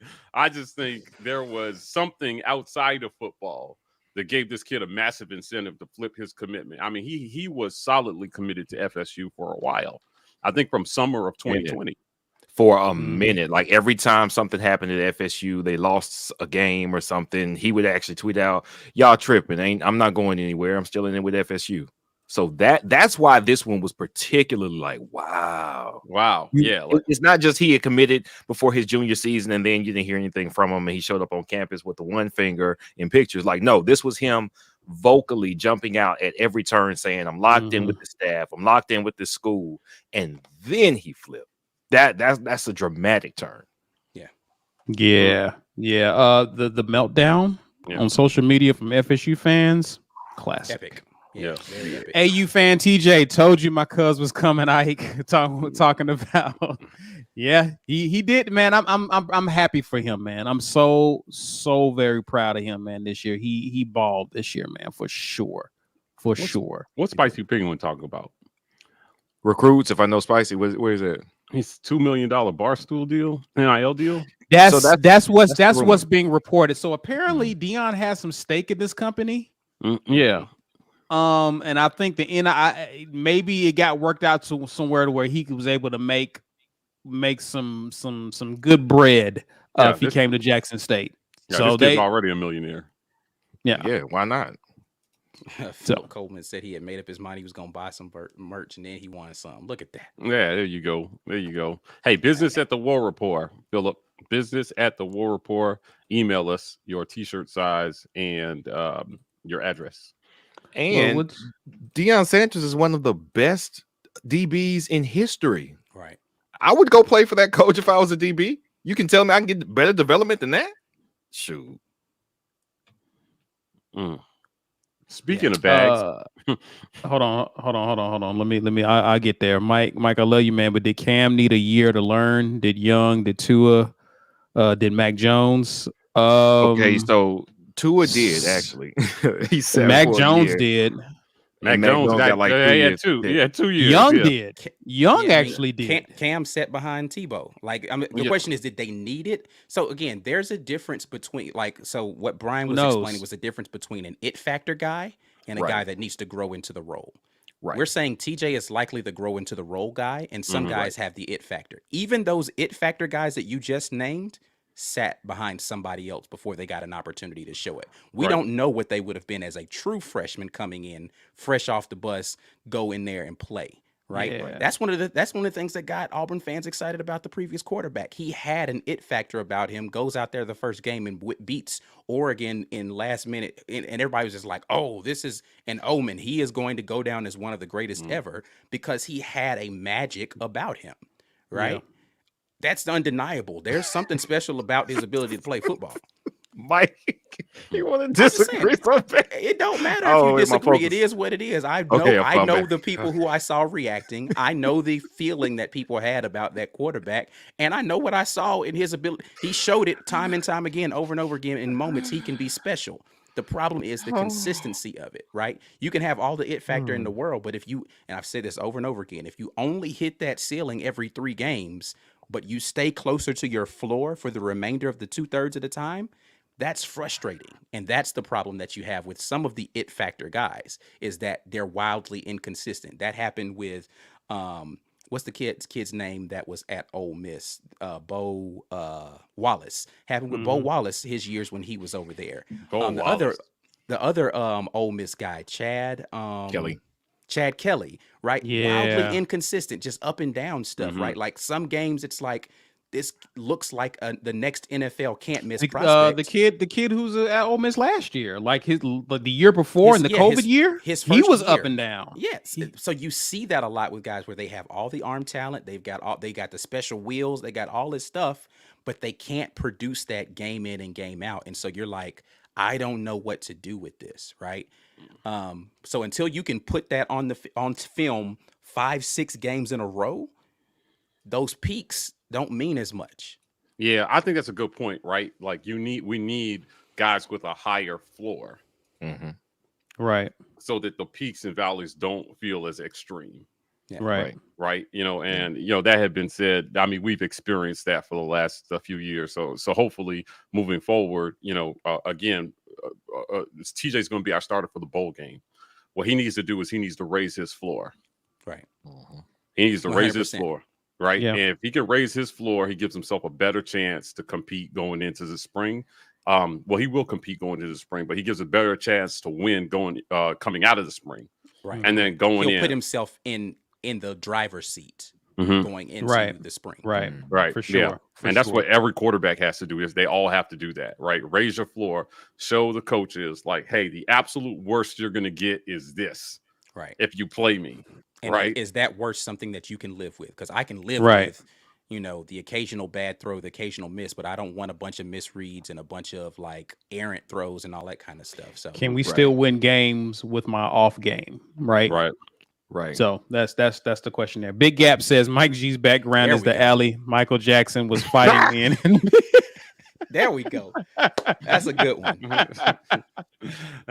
Okay, like so we That's got up there. Michael That was Jackson's up there. the Beat It alley. We got Oh, the alley man. where Bruce Wayne's parents got killed. killed. Yeah. Yeah, that was a good one. We're gonna rate these. Those are good though. That's really good. You guys are getting better, man. Keep those I coming. like this. Riley M says the FSU fire. Oh, man, they yes. were going in on my guy Yes. Norville. Man, well, not my guy. I don't whatever, but they were definitely going in on Mike Norville and So, today. This So was up here too. This was up here too. You went back to back on this one, Big Gap. You went back to back on this one. You went back to back. I like that. I need one. a millie. I need a millie. Oh, In the back alley. that is Oh, man. hilarious, bro. But you about to say about That's the Twitter space for I was for just Mike saying they was Norville? wilding, man. Forget all that, man. We got these bags getting dropped over here. You mean that brick squad? You the man, Brick Squad, Yeah. Mike. Chase came through. Appreciate He you. broke off the bag 7 figures supposedly once Barstool Sports got involved and he got broke off. But I expected it to be more raunchy, Mike. Man of my word, though. Appreciate what y'all guys do. Glad Hey, to have Chase. similar opinions about a lot of things. Thanks so much for that. Appreciate Good to it. hear. You guys Good to give us hear. life, man. The Yeah. generosity is humbling Yeah. tonight. But you know what? I assume it's funny is that the super chats I think reflect the hope that this staff created in recruiting I agree. today. I agree. Because people were telling me all up and down, guys, they were just like, we are done Yep. We, like this is This it. coach Carson can't recruit. the SEC. And man, let me tell you something. He shut a lot of people the hell up today. Yeah, he did. He did, and this was a significant job. The gap that he had to close in recruiting was significant, guys. Yeah. You came into Auburn during a dead period to try to recruit for a year, being a year and a half behind on that class. I honestly thought, what, They started recruiting in June. Yeah, Think about that. They started recruit. They didn't even recruit a year, Mike. They started in 6. They could only get in front of kids back in June. Right. So people complaining, well, we needed linemen and all this. Like, listen, that's part of this as well too. They were behind on that. Yeah. So we might have to fill those needs. It's just a stopgap for this year. Next year they won't have. Next year they won't have an excuse for not recruiting linemen. Agreed. Right. But this year you have to be able to give them that pass, and then you need to increase the skill positions. You need to fill spots around it, and you got to cover this O-line, man. And that's how you got to do it this year. Yeah. But I thought B-Matt said it best. The O-line is a developmental position.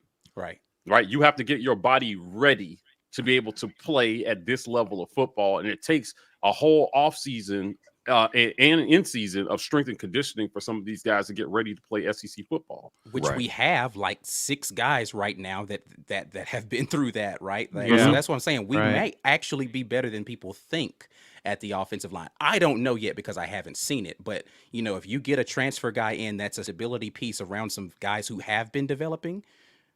Listen, man, it could be good. But again, it's a little early to make that assumption. Appreciate all these super chats. Stephen Cryer, while getting a corner and wanting to be coached by Prime, but playing, he said he gets that, but playing FCS competition is going to hinder your development. So I had a thought about this earlier today. I don't know. Well, I had a thought about this. If I were a coach at the FCS level, what I would sell to a guy, no matter how good he is that just give me 2 years, because you can't go to the league in 2, right? Mm-hmm. I need to be able to get my, drafts, my recruitment stuff up. Give me the first 2 years of your career to get you into a college strength and conditioning program, get you some tutelage from a guy like Coach Prime who can teach you the position and how to play regardless of who the competition is. Ball out for 2 years. Then you go transfer to this. You can go transfer to whatever school you want to for that last year, and you will start day 1 and be in the NFL after that, right? Just give me the first 2 years. You come be the man on campus here for me, and let me get my program jump started. That would be my pitch, because you can go wherever you want to. If you go to Florida State today, you may start, but you might not. You come here, you're going to start day 1, and we're going to get you the best cornerback coach you can possibly imagine. Give me 2 years. You go ball out where you want to year 3 and go to the league. That would be my pitch if I were an FCS coach. Yeah. I do the same thing with quarterbacks. I do the same. Like, it don't matter the position. I would figure out a way to make sure you understood putting good film out there against college level athletes, not high school, but college level athletes matters. Agreed. Jeff Perry, appreciate it. I don't know if he was trying to say anything, but appreciate the super chat. Sir, I think we got a few more. Lisa Wise, good to hear from you. Harson hinted that Garner has that it factor. His demeanor changes, talks about him. Yeah. You know, he also does that with Demetrius Davis too. So he did. He hadn't talked about him in a while, but he did. Yeah. Listen, he was effusive in his praise for Garner on the presser today. He was asked about him and he went in depth. I think this is the first guy coming in that's his guy. Right? Like, this is truly his guy. Like, he stuck with his commitment to Auburn. And he evaluated him, and they really feel good about Garner. So, like, I'm excited for the future with that kid as well too, because if Harson sticks around and he really believes that's his guy and it fits his system, I'm excited to see what that looks like with that kid. Yeah, but even with that doesn't mean he starts him as a true freshman. Correct. Right? Like, he can still love the guy and say he's not ready to go today. But again, and I'll keep saying this, TJ Finley, and I said this last year when it came to the previous quarterback, that TJ Finley is the one who really controls his own destiny in this situation. He is. Because he's the one who has the most experience of anyone else. And he is the one who currently is being trusted with the starting position. You can hold that spot and continue to be the guy, but that's up to you. You don't go out there and ball, somebody else is going to take your spot. Yeah. Joe Kyle, great show, guys. Thanks Appreciate for all you, you brother. do. It's appreciated. appreciate I'm that. smiling, man. Appreciate you, Hey. man. Appreciate you coming through with that. James Stallings, Mike G, which brick lets you into the Diagon Alley. Right there. That's that one. Ah, man. I love you guys, man. You guys are amazing. I'm loving the jokes, man. Riggs. You know what? I switched to Wood for another podcast, and somebody hit me up on Twitter immediately and just said bricks greater than wood, and I was like, all right, go back to the bricks. So Hilarious. Oh, Listen man. TV in here with the super chat. Don't matter where you go, if you ball in the league, gonna find you regardless. That's a fact, man. yeah. That's So what I was listen. gonna say. That's what I was gonna say right there. So the attention generated by his commitment will keep the eyes of the pro scouts on him going in. So he's And the not fact who the flying under coach radar. is. Yeah. And the fact who the coach is. Yeah. Like he's not that flying under the helps. radar. Yeah. Yeah. So Yeah. I mean, I'm that's another aspect of that, right? Yeah, about why it maybe is a good decision, because not only is he getting a bag to ball out with in college, but his coach is very connected at the NFL level, and so you're going to play for him, you're going to get noticed. And he knows what it takes to be that guy, right? Like he can tell you, listen, man, this ain't it, right? Mhm. And so here's the thing. He needs to just stay focused right now, right? Like you can't come down here, even though you've gotten all this NIL, you still got to play ball. Right. None of this matters if he doesn't go down there and ball. Mm-hmm. Let me say this about evaluation too. Pro scouts can see past playing time to potential. If you have the measurables and you have enough of the mechanics and you've got the potential. So how do you think Noah Igbenogany got drafted as a first round corner? They saw his Right. speed and they saw his physicality. He didn't have the numbers to be a first round corner. Right. What was the kid at Ohio State that he was their third string quarterback? He played 2 games. He played the Big Ten championship game and then the national championship game. Oh, Cardale. I can't think of his Cardale Jones. Patterson Jones. Cardale Yeah. Jones. Yeah. Yeah. He ain't stay in the league too long, but But let me tell you, that was enough for that kid. And then he went pro after that. They like You know what, they liked though? how he looked. Okay. He went pro But after that. here's the equally, while the league does scout very hard, like every draft, if you watch past the first 3 rounds, when they start calling those names in the 4th, 5th, 6th round, that tape is going to be from some FCF schools, and it's going to be like, man, that's some grainy tape. But I mean, it's the tape on the guys, because the league is really searching for players that fit a certain profile. Now, on the other hand, they also overreach for players who are on high profile teams. Who have had one really good year, Mitch Trubisky. And he had so much success. Right. Yeah, man, because he was the either measurables fool. the measurables. He's 6'4", so he's got to be great. No, he could be trash in 6'4". Yeah. What are you doing? Seen a lot of So- trash 6'4" quarterbacks out there. Doesn't really matter. Yeah. Mhm. So there is a lot to be gained from. Bill Belichick is excellent at it. He finds talent wherever it's at, and he'll get the guy like Jimmy G. They drafted Jimmy G in New England because they were like, hey, nobody Eastern Illinois. Look at this guy's tape. He's got the height, he's got the arm, so let's go get him. And I'm not saying he's all world, but he's an NFL starter who's winning games, so they'll find you. They will find you. I guess my point about Finley is he doesn't have to start another down at Auburn to get a shot, at least to prove that he can do it at the next level. For sure. Right? Work out Sure. with the Because scout. he has all of the measurables. He has the stuff that people like, right? Like, and so, but again, he really just needs one good year, and people will just say, "Oh, he's moving in the right direction." I said the same thing about the previous quarterback. One good year, and people will want you on the draft board. But this is amplifying Chase Wood's point. Tyreek Hill, West Alabama, to UTC. Jerry Rice, Mississippi Valley State. Randy Moss, Marshall, AB, Western Michigan. Pretty good wide receiver talent to cover. Just saying. Terrell Owens was like Tennessee State. Yeah. Chattanooga. UT Chattanooga, I think. UT or something Chattanooga? Like that. Yeah. Yeah. So listen, it's there are a lot of opportunities out there, regardless of what school you go to. I'll say it again: if you could ball, they gonna find you.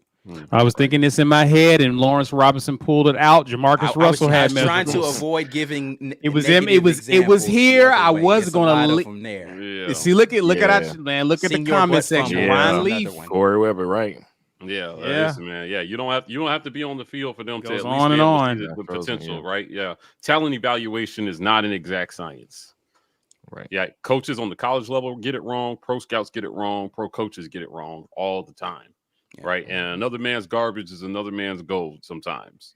So, I want to point out that the situation that landed the nightmare that we have in Tuscaloosa there was just that. It was about talent evaluation. Yeah. He wanted to pick his quarterback, and in the NFL level, they felt like he didn't have general manager, like No, he prowess. did. He was the general manager. The problem was he wanted Drew Brees. The doctors told him no. The shoulder surgery he just had. No, you that's not can't what trust happened, B. No, that's Yes, not what it happened, B. is. Yes, want- it is. He was the general he manager in wanted- Miami And He here goes wanted our Drew argument. Brees, and he got overruled. He didn't get his by guy. the doctors. No, not by the Okay. doctors. Not by Okay, the hold on. doctors. By that upper management there. He got overruled, and he didn't get his guy.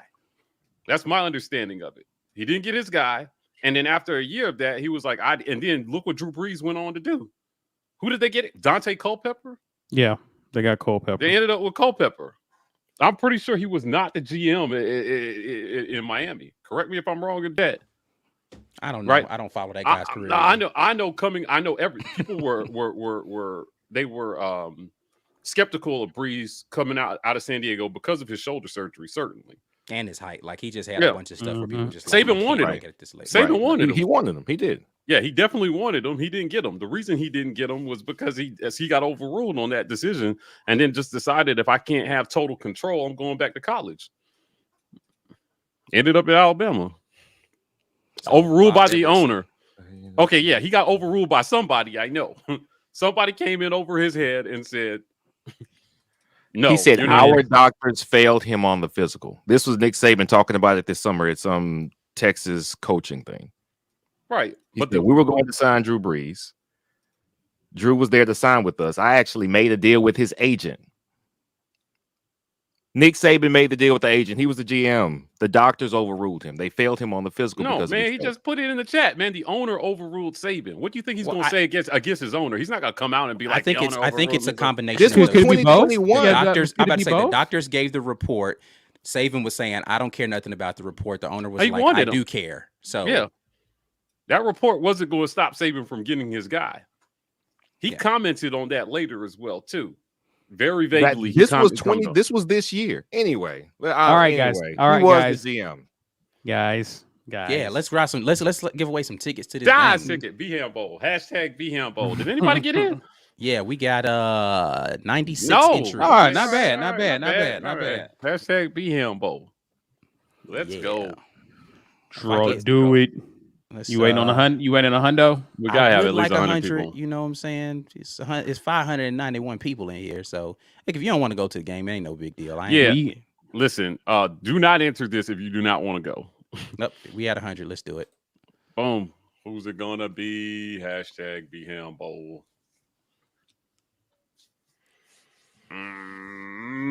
Hey, Wesley. Hilson. Congratulations, A long time sir. supporter, A man. long time. Wesley Hilson, hit us up.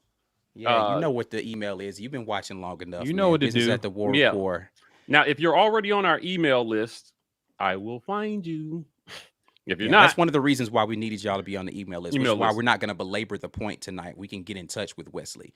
But Yeah. Wesley has those tickets, and congrats to him. That is not the last set of tickets we are going to be giving away, though. We got more. there's a whole group of y'all gonna be sitting together at the game. Yeah, Wesley. Yeah, there you Hilson in go. the Hey, place, There man. you go. My congratulations. man. Wesley, do me a favor. If you're not on our email list, go ahead and jump on there. So I got all your contact information, and we'll get you. We'll email you those tickets via email, Ticketmaster. But we got more tickets to give away, guys. We got more. It's not over. You not still got chances to win. Listen, man, I'm trying to tell y'all. You got to get on board with what's going down with the War Report, man. We doing big. I do this every now and then. We genuinely love the time we get to spend with y'all, man. Like I smile so much on Sunday and Wednesday just coming in here talking to y'all. Regardless of what happened earlier in my day, I come here and I smile for an hour and a half to 2 hours every Sunday and Wednesday because you all make it so much fun to come in here and do something I love doing, which is talking to y'all about Auburn sports, man. So I appreciate y'all so much for giving us this opportunity to share what we have with y'all, and just listen. Somebody said on Twitter earlier today that they've started to enjoy War Rapport days as much as they enjoy game day, right? Like they anticipated Yeah. that Oh, much, man. and I was Yeah, like, man. yo. That hit me all in my feels, man. I was like, "Hey, listen, man. Hey, I listen. don't y'all. I'm a thug. I ain't finna cry." But I felt some kind of way when you said that, man. So I No, appreciate it so much. This is Jazzy Joe. This is HBO After Dark is what goes on. HBO After Dark. No Cinemax over here. Universal Entertainment, please hit us up for sponsorship. Thank you. Real quick, Hilarious. because I wanted to get to this about the 2005-2006 Miami Dolphins GM situation. Oh God, he was gonna let it go. For references, we were both right, Mike. I will read this. This is the wiki of the guy whose name is Miller, Mueller. Okay. He was hired as the general manager of the Dolphins because then head coach Nick Saban had the final say on all roster moves. Unlike most NFL general managers, Miller did not have control over player personnel decisions. So Saban was in control of all personnel, but he was not the GM. So we were both wrong and right. Okay. All right, cool. Bankroll Black Eye says, I'm gonna pay an extra $50 for my bowl tickets and see if they'll let me call plays with Harson. I don't know if Did you that's see part that? of any ticket package. Did you see that thing floating around social media? Mm-mm. The Bammers were so circulating it, and it was like a price sheet for the Birmingham Bowl. And Oh, for yeah, I saw something $30, about you that. could I call ignored 5 it. plays or something. Yeah, I ignored it because Bama people who claim to not care about Auburn have so much to say. They about really what do. goes on They with really Auburn. they care. They For care people more. who don't care, like I don't know that I ever look at anything Bama related. Like I don't know who Bama signed today. You know why? Because I don't care. I don't go to Well, their I know- Twitter. Care. Curtis Perry is the only one I know that they Right. signed. I don't That's it. care who Bama signed, but they have so much interest in what's going on with Auburn all the time for people who claim not to care. And The y'all Bama people who are know- watching this video right now, not the, y'all who are down with us and watch us all the time, the ones that just come in here and be the interlopers that want to make random. If you're still watching this video at this point in time, tell me why you care so much, but then claim to not care. Oh I just wanna yeah. know. Oh, make for it make sure. sense. Now Make it you make know sense. what they would have said if we'd have gotten Perry, right? We didn't want him. We didn't want him. We didn't want him anyway. Either we Or we cheated, Yeah. either we cheated, or we didn't want him. You know what? I don't. Any Bammer fan does not want to have a conversation about cheating, man. You know what? No. Growing up in Birmingham, they don't. a lot of your friends and family go to the University of Alabama, and when you trade those stories of what it's like being on campus with football players and the program at times success, I'm like, oh, really? I mean, nothing will ever come of it, but you don't want to have those conversations, man. No Bama fan wants to really have a conversation about cheating. You don't. Yeah, listen, you know, funny man, he's an actual friend of mine, right? Like Yeah. but I don't like. I watch his videos on how Bama fans reacted. I watch every one of those videos, right? I stopped don't watching care. after we start losing. I don't care. It's cool. They still funny, but I don't want to hear it. I don't. Yeah, I don't want to hear it. It's like care ESPN. I don't what want happens to in see it. Tuscaloosa. Like I just don't care. Most importantly, though, when it comes to Bama, they got all riled up. We came into college around the same time. I think Ike was 99. C, you were 2000. Mike was 01 and I was 02, right? Mhm. So we were winning. We were very competitive, or I think we started the winning streak in 2001 as far as the 6 straight. I had no thoughts about Bama fans because we were winning. They were insignificant. It didn't matter. Right. Y'all weren't good. So moving forward, they've had their streak of live success. However, when we are good, we beat Bama. We lost If in that's a 2001, I think. fact, If We we, did lose the are 2001 good, game. 9 game. If we have won 9 games, we win. If we won 10 games, 11. If we are good, we beat Bama, which is why I care so little about what they have going on, because it's really about really on us and us. what we can do. that's the thing I need Auburn fans to understand. It's really all about Auburn, because if Auburn's good, we win. Point blank. Period. It's when we coming out here looking shaky. That's when it's like, we might need a miracle to put there. Alabama doesn't beat good Auburn teams. Just doesn't happen. They don't beat the good teams. They beat the And it's ones not that just- they have no. And then they lose sometimes to the ones they don't have no business losing to. Right. Nick Saban does I not don't beat care good about Auburn Bama. teams ever. He has not ever beat a good Auburn team. As a matter of fact, 2019, we weren't even good. He lost that game. That's what I'm saying. I don't care nothing about them, man. Yeah, I don't know. Well, maybe I don't know. No, he hasn't. So in He hasn't. 2014, when Nick Marshall threw for like 450 yards, That wasn't a good And our team, defense though. That was an aight team. awful that year. And we got run over in the bowl game. We limped down the stretch of that game. Okay, Yeah. I mean, That was perhaps one of the better teams he beat. But like when we talk Yeah. about good teams, that wasn't like, a bad team. Yeah, it wasn't a We bad weren't team. going I bad wouldn't call team. us a good team. Our offense was good. Yeah, we limped into the Iron Bowl because I think we had a 2-game losing streak. Yeah, we lost to A&M on. Well, like we beat a cupcake because we still had a cupcake before the Iron Bowl. But you know, I will concede this point that Georgia does That beat is good true. Auburn teams. Yeah. That's which true. is very Yeah. frustrating. I which still is don't care very nothing about frustrating. Georgia, but that's a factual statement. we haven't been able to beat bad Georgia teams. That's the Right. frustrating That's part. what I'm saying. Like I Goodness just gracious. I don't have no Now smoke that's- for Georgia today. You know, y'all just need to beat Bama at some point in time in your life. But I ain't got no smoke for Georgia right now. So let me ask a question. LSU, I got a little smoke for you now though, since we just beat y'all. Got a little Yeah. smoke for y'all. There was a statement made in a Twitter space today that if we do not fill offensive line needs, that he would downgrade our recruiting efforts to a C+. Who is he? Who? I Yeah. think was it Hokinson? I think it was Hokinson that said it. Like, hey, they did a good job, but if they don't address the line in the portal, the offensive line in the portal, he would rate this year's, recruiting efforts a C+. That's fair. I mean, that's not how the grading usually works, unless Hokinson's site and their whole thing does something different with grades, and it has to relate to needs of the team. I think that's fair, but I don't think that's how those classes work. Yeah, I mean, it's different rankings, with excuse me. class rankings versus like how well you did to fill positions. How well you If did. if he's separating those Okay. two, then I think that's a fair statement, right? Like, Okay, because again, yeah. you go get you get a 5-star running back. Yeah, your class ranking jumps up, but was that a position of need? Right. Like you filling out a Right. roster spot that you need versus getting an extra body to bump your class ranking up. Right. You know. That's fair. Yeah. Walt Taylor jumps in here and says, "Who was Bama coach when Andrew Zal beat us Someone had down?" in the comments, Francione. Dennis Francione. Dennis Francione. Yeah, blah. Mm. Austin Berryhill says Alabama fans always say when That they is a lose to fact. us, we will have more championships. And they always That is will a say fact. I mean, that's they do. But They I mean, do, listen, but they- but my it's a thing is factual that statement. your championships don't help you win the games that you're playing, buddy. You Yeah, lost. So here's the thing that I always love when I have conversation with Bama fans after they lose. Which I don't talk to them even after they they lose to us because they're the whiniest. People think Auburn fans are whiny. No, Bama fans. Lord. I don't Yeah, know, man. Georgia watch- fans told me a lot this year. Who did? But anyway, Georgia fans did. when they lose, Their those meltdown is games, epic. Their Yeah. meltdown is epic. They always go to championships, right? But then when they win and we're like, man, but we still this and this and that. Why y'all always bringing up the past? It's like, bro, that championship was the past. Like, what are we doing here? Like, make up your mind. Do we get to talk about the past or not? I don't know. Yeah, just I don't talk. don't Don't understand. talk to Bama fans. That's the That's solution. why I don't talk to them. You'll never win. Don't talk to them.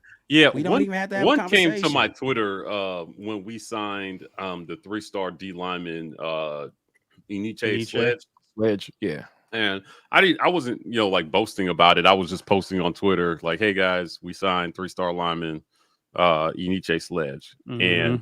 And he commented, he said, congratulations, you've moved in front of Vanderbilt in recruiting. And I kind of responded to him. I was like, I wasn't aware that recruiting was over at this point. Like, Right. and he was like, Right. well, y'all celebrating 3 stars and we celebrating 4s and 5s. I was just like, okay, Hey, don't talk to cool. them. I mean, I was Don't like, talk to them. yeah, I was like, Who as asked for you? engaged. Right. Who asked you for came, you? you came here to look. Why did we throw a parade for the man? We just Right. said, hey, Hey, we congrats for signed him. coming on board to our team. So you're Reporting telling me is- the But 3 stars who- that are on your team you don't care Who about? sent you? Who sent you? Why? What's your Nobody. purpose? Walt asks, is my wife listening? It doesn't matter if she is listening. My wife, for those of you who don't know, is a Bama graduate. I don't care if she's I'm so listening. sorry. I'm I so still sorry.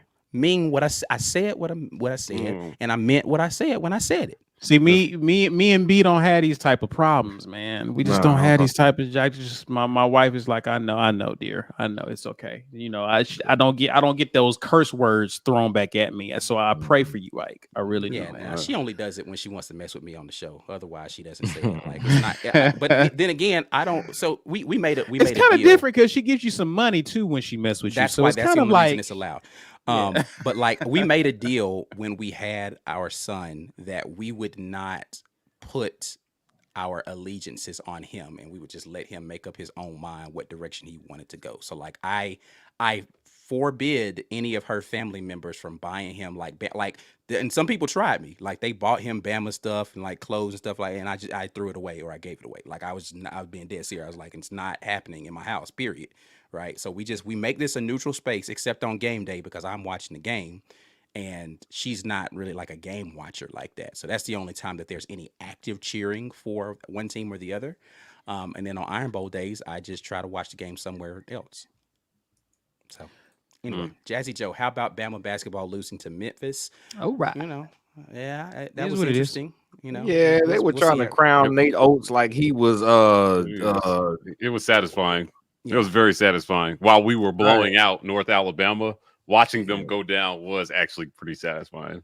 Yeah, it's always great when you win and they lose. You know, Harsin broke my inner child with the 6-7-year-old. Houston will be number 7. 6-7 years. Excuse me. He's saying we're gonna lose to Houston. Did y'all watch those fan vids? What fan vids? What fan vids, Steven? I don't know what you're talking about, sir. Tell us what you speak of, sir. Exclusive TV says anybody with knowledge knows stars don't matter. I mean, they ultimately it matters the production on the field. Right? Like there's a bunch of people out there who that their star again. You know, Roger McCreary was not a highly rated cornerback, and he is going to be a first round draft pick. Like you can rattle off poor star ratings that are NFL greats. Yeah, I would just say like stars aren't everything. Yeah, it's probably better statement. There's something. Not everything. Yeah, there's something, but they're not everything because people miss in talent evaluation. Right. All the time. Right. Like, so, you know, or you're not meeting your needs. Like you're stocking a lot of skill position players, but you don't recruit in the trenches well, or vice versa. Yeah. And back in the day, that system was pay to play. Yeah. If your parents didn't pay the recruiting services, you wouldn't even get a ranking. King told us that. Yeah. All right, man. We gotta get out of here. We've been babbling for these last half a minute, but it's been good talking with y'all. Always good, man. We're gonna be back. I have to agree. Mike G, take us out, man. What do people need to become? Well, a number of you have done it tonight, but become an insider. There's a lot of great reasons to do this. I see a Georgia fan in the chat. You could even become an insider and just really do something good with your life. Other than supporting UGA content, you can support Auburn content and put some good juju in the world. So we appreciate fans of other schools that come to chop it up with us, especially the ones who are civil in the comment section. We appreciate a good, healthy, clean banter back and forth with you guys. So become an insider, support our content. National Early Signing Day was here. Everybody who joined us, you know, if you are not an insider, talk to our insiders and ask them what it's like being a part of this community. We have a good time, and we've got more good stuff planned for you guys in the near future. We are partnered with the Lee County Humane Society. This is the good that we've chosen to put back in the world. You guys know the drill. Donations have slowed down. I know it's Christmas time and everybody's digging, and we ask a lot. So if you have not in a while, every dollar counts. The great thing about having community is that we don't have to do all the heavy lifting alone. Even small donations matter when a lot of people do it. So if you can find it in your heart to go over there and donate and help us help them, we appreciate it. The link to this GoFundMe is in the About section of our YouTube channel. Shout out to our sponsor, BUSR, busr.com/rapport. Use promo code THANKS21. Sign up for an account. Get some free money to play with. Just the act of signing up helps us, guys. So if you can just sign up for an account, open something, you know, use your current email and your backup email. That will help us a lot with this sponsor. They just like to see people signing up and coming over from the War Report. Just make sure you use our link so that we get credit. Do not go to busr.com without putting that /rapport on it. That's the only way they're going to know that you came over from us. Just a reminder to everybody out here. It's Wednesday, Virginia Double Dribbled. We're on podcast. So check us out on podcast. We're getting this Wednesday Night War Room up for you guys. B's chopping that up for you. So if you missed this, live, or if you want to listen to the car, in the shower, while you're mowing the lawn. I know that podcast is a little bit more activity friendly, so we'll be getting even more content out for you guys on podcast. And then I'm going to end just by saying we're giving away more tickets to the Birmingham Bowl. I cannot stress this enough. We've got more tickets to give away, so it's going to be a group of you guys. The seats are all together. And Ike and I are going to stop by and say hi to everybody. Just a thank you to everyone who's been watching us and supporting us since our major growth boom this time last year. We were commiserating a firing of a coach, and it sparked unprecedented interest in the program. And we were here with you guys through this time for that. A lot of things were happening at the War Rapport. Then Ike was fighting an illness. It was Christmas time. We were just trying to get that information out to you guys. And so it spurred us into the year. And now we're here a year later and a year stronger. So I appreciate our community for supporting us for the last year. These tickets are just a small thank you that we're giving back to you guys for supporting us. And then going into next season, we're going to be giving away tickets to every game, home game again.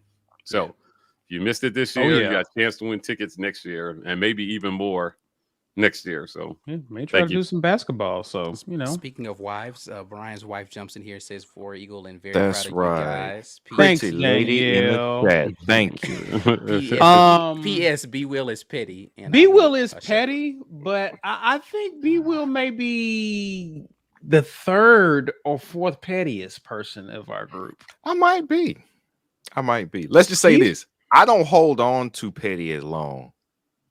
I have the shortest petty span. It's a high spike on the petty, and then you've been going at Jimbo for years. Yeah, but he's earned it. He's earned it, and he's still getting credit for something. So you're saying the people who I'm petty against don't earn it? No, they do earn it. But what I'm saying is, I'll be like, we'll screw it. But no, Mike is the most petty. Mike is 50 Cent. Yeah, he's the 50 Cent of the War Rapport. Like, wait, what? 50 Cent, the guy who allegedly bought all the front row tickets at a Ja Rule concert just so nobody would be on the front row. Like that level of petty. I am petty. You're petty. You're petty. Nah, I got to put you second place. I reserve my petty though. I reserve my petty for the likes of like Joseph Goodman. And who else am I petty towards? You're not gonna say it, huh? I'm about to say we know this down the hall. She petty gives her too. But but my petty is strong.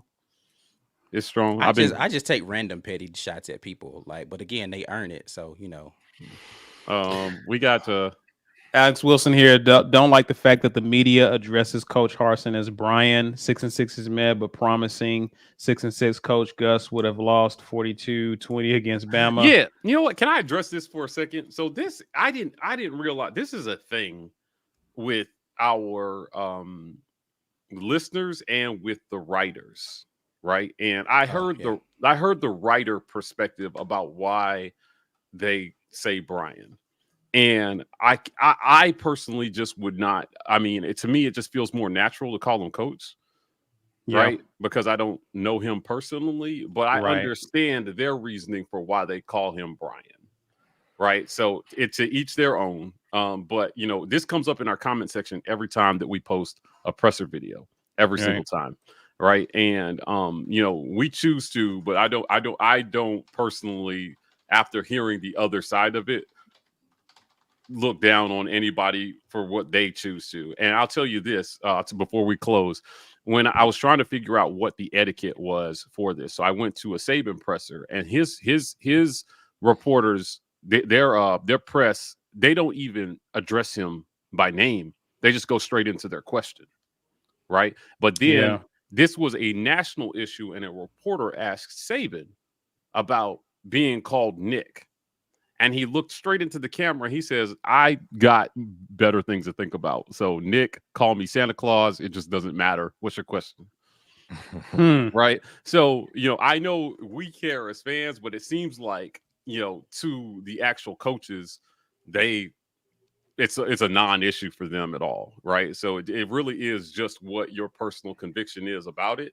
Right? And if the person who you're called, because I just think it's funny when I meet people always ask me if I want to be called Mike or Michael.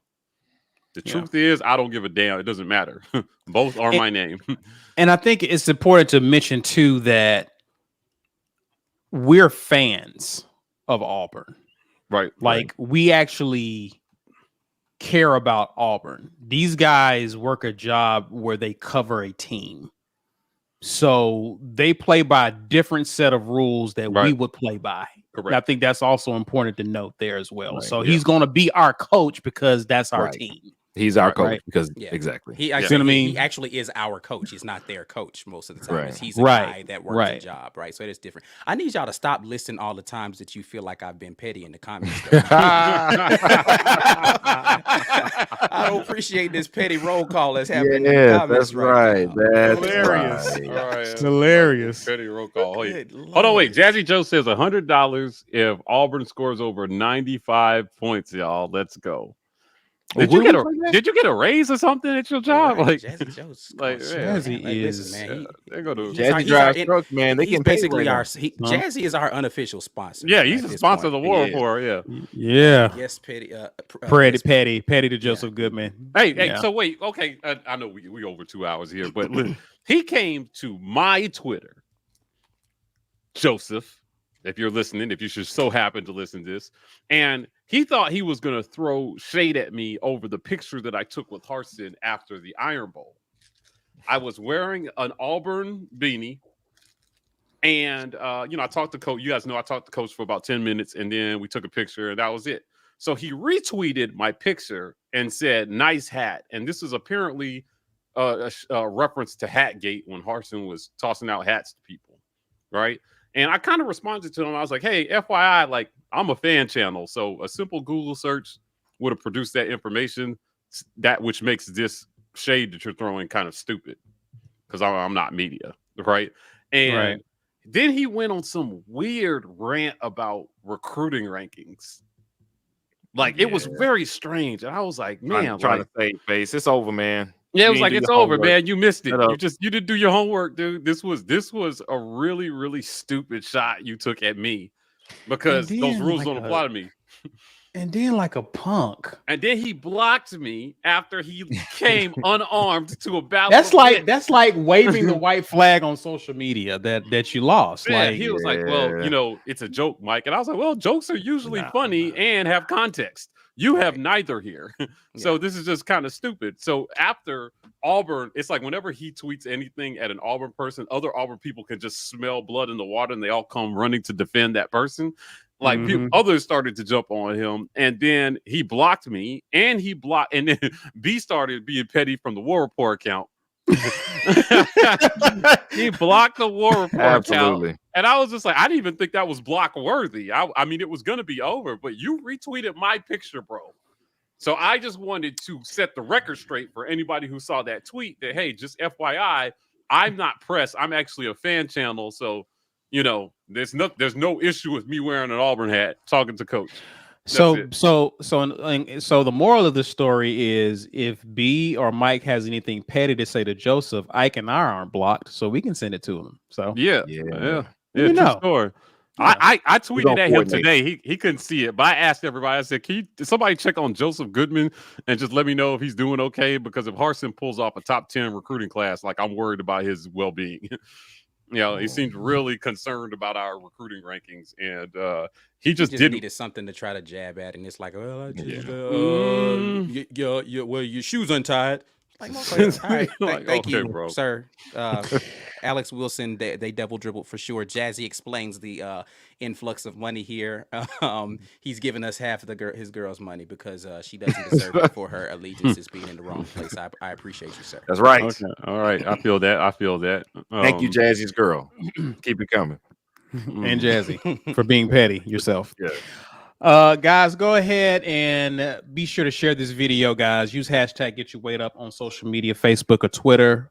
Appreciate that. Before you get out of here, get the likes up, guys. We don't say it a lot, but please be sure to like this video. And if you are new to this channel and haven't subscribed, please do so. You can find us on social media. We're on Facebook as well, but you can find us at Twitter and IG at The War Rapport. We are TW Rapport on TikTok. That is it for now, guys, but more content on the way, so stay tuned. Until then, have a great rest of your week, and as always, War Eagle. Where you? Where you going?